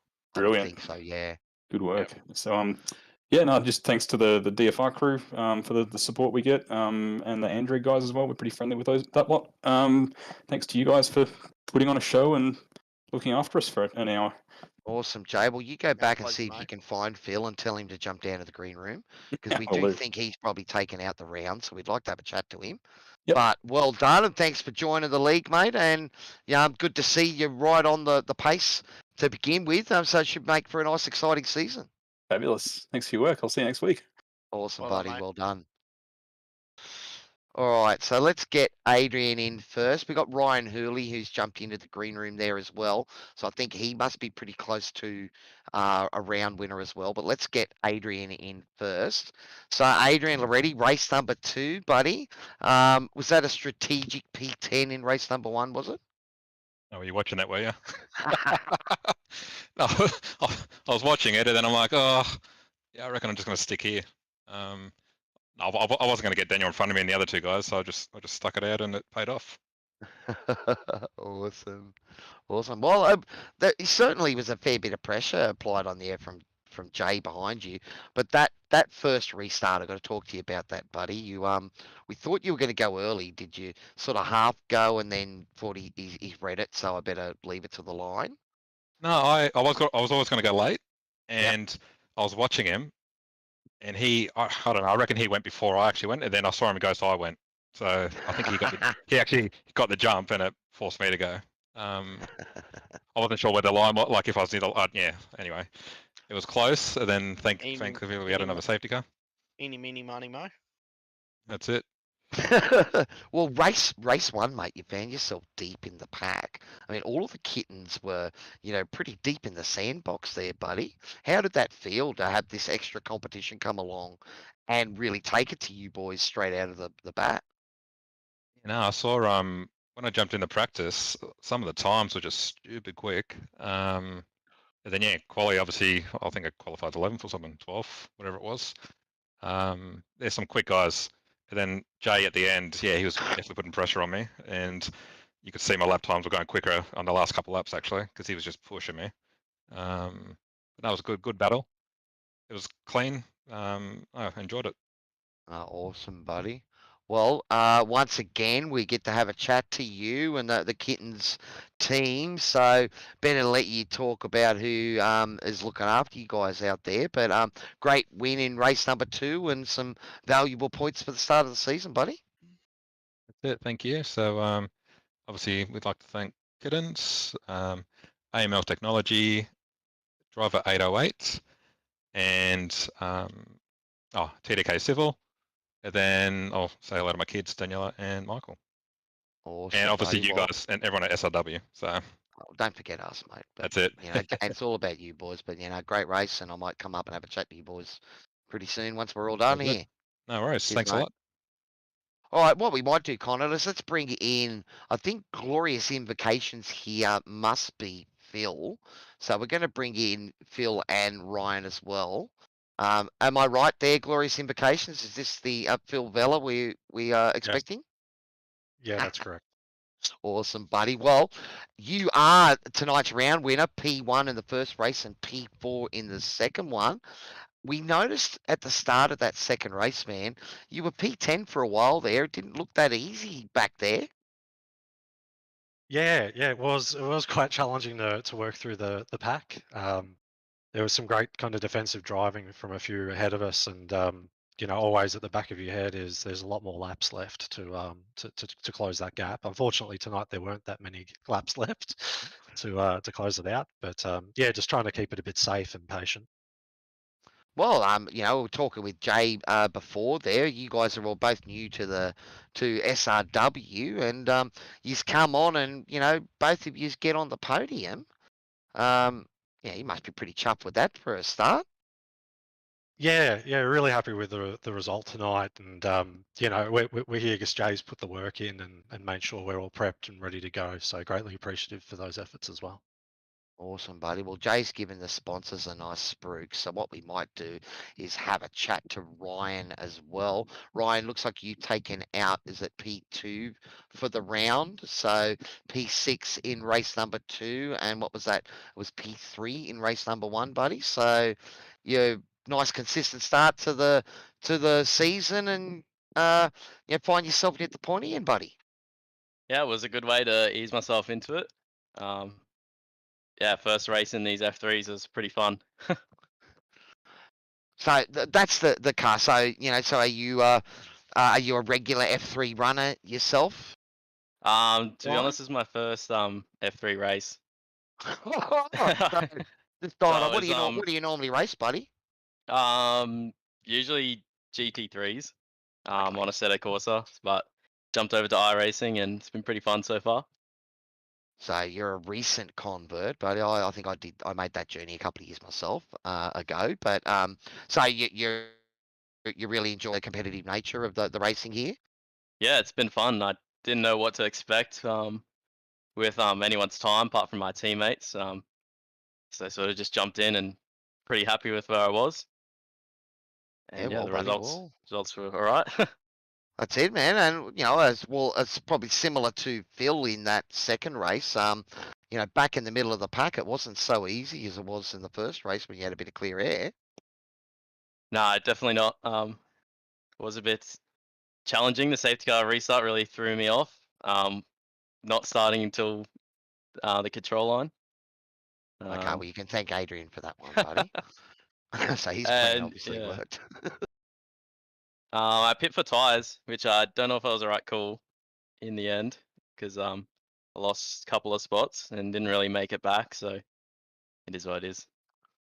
Well, buddy, let's give you a chance to spruik your sponsors with your P2 for tonight. So let us know who's giving your team all the support that it needs. Yeah, so shout out to Toyosim and Preach Designs. We got the @Alpha Venturi Twitter as well. Shout out to Murph for the livery, which is banging. Got the green and the blue, and just shout out to all the boys in the Alpha Venturi Discord. Oh, awesome, buddy. Well, a great result for you. Now, before we do go, Phil, I will give you a chance to say your sponsors again, buddy, because you have taken out the round 1, so we deserve to hear them twice. Yeah, no worries. I'd like to thank the team I'm privileged to be part of, Downforce Racing, and all the folk that pitch in there to create some great races through the week and have helped me develop as a driver. And I'd like to thank my wife for making the space so I can enjoy this hobby. Thanks. Well, before we kick these boys out, Connor, I was going to give you the last word for these boys, and if you've got anything to say to them, and then we can wrap up what's been an awesome Wednesday night here at SRW. Yeah, I was going to say well done to both of you. P1 and P2 is always a good thing. What's kind of, I'll go to you first, Phil, then we'll go to you, Ryan. What are you kind of expecting in round 2? I haven't really thought that far ahead, to be honest. So it was kind of more of a let's see how tonight goes, and let's see if we're competitive and have got some pace. But yeah, I'm really looking forward to it. We've got a week to suss the track out, find some pace. And you, Ryan? Yeah, I don't know what to expect. Hopefully, I can keep up this week's performance. Yeah, just see how it goes. Bit more practice. Yeah, and just to add another question to it, Ryan, obviously you've switched to iRacing, and I've done a bit of a set of course myself. Do you think it's a good difference coming over, or do you think you still like your Assetto Corsa? I still like Assetto Corsa. Yep. Just getting used to the braking on this, because Assetto Corsa you just smash the brakes, and this is entirely different. So. And pray Bit of a learning curve. it stops, basically. Yeah.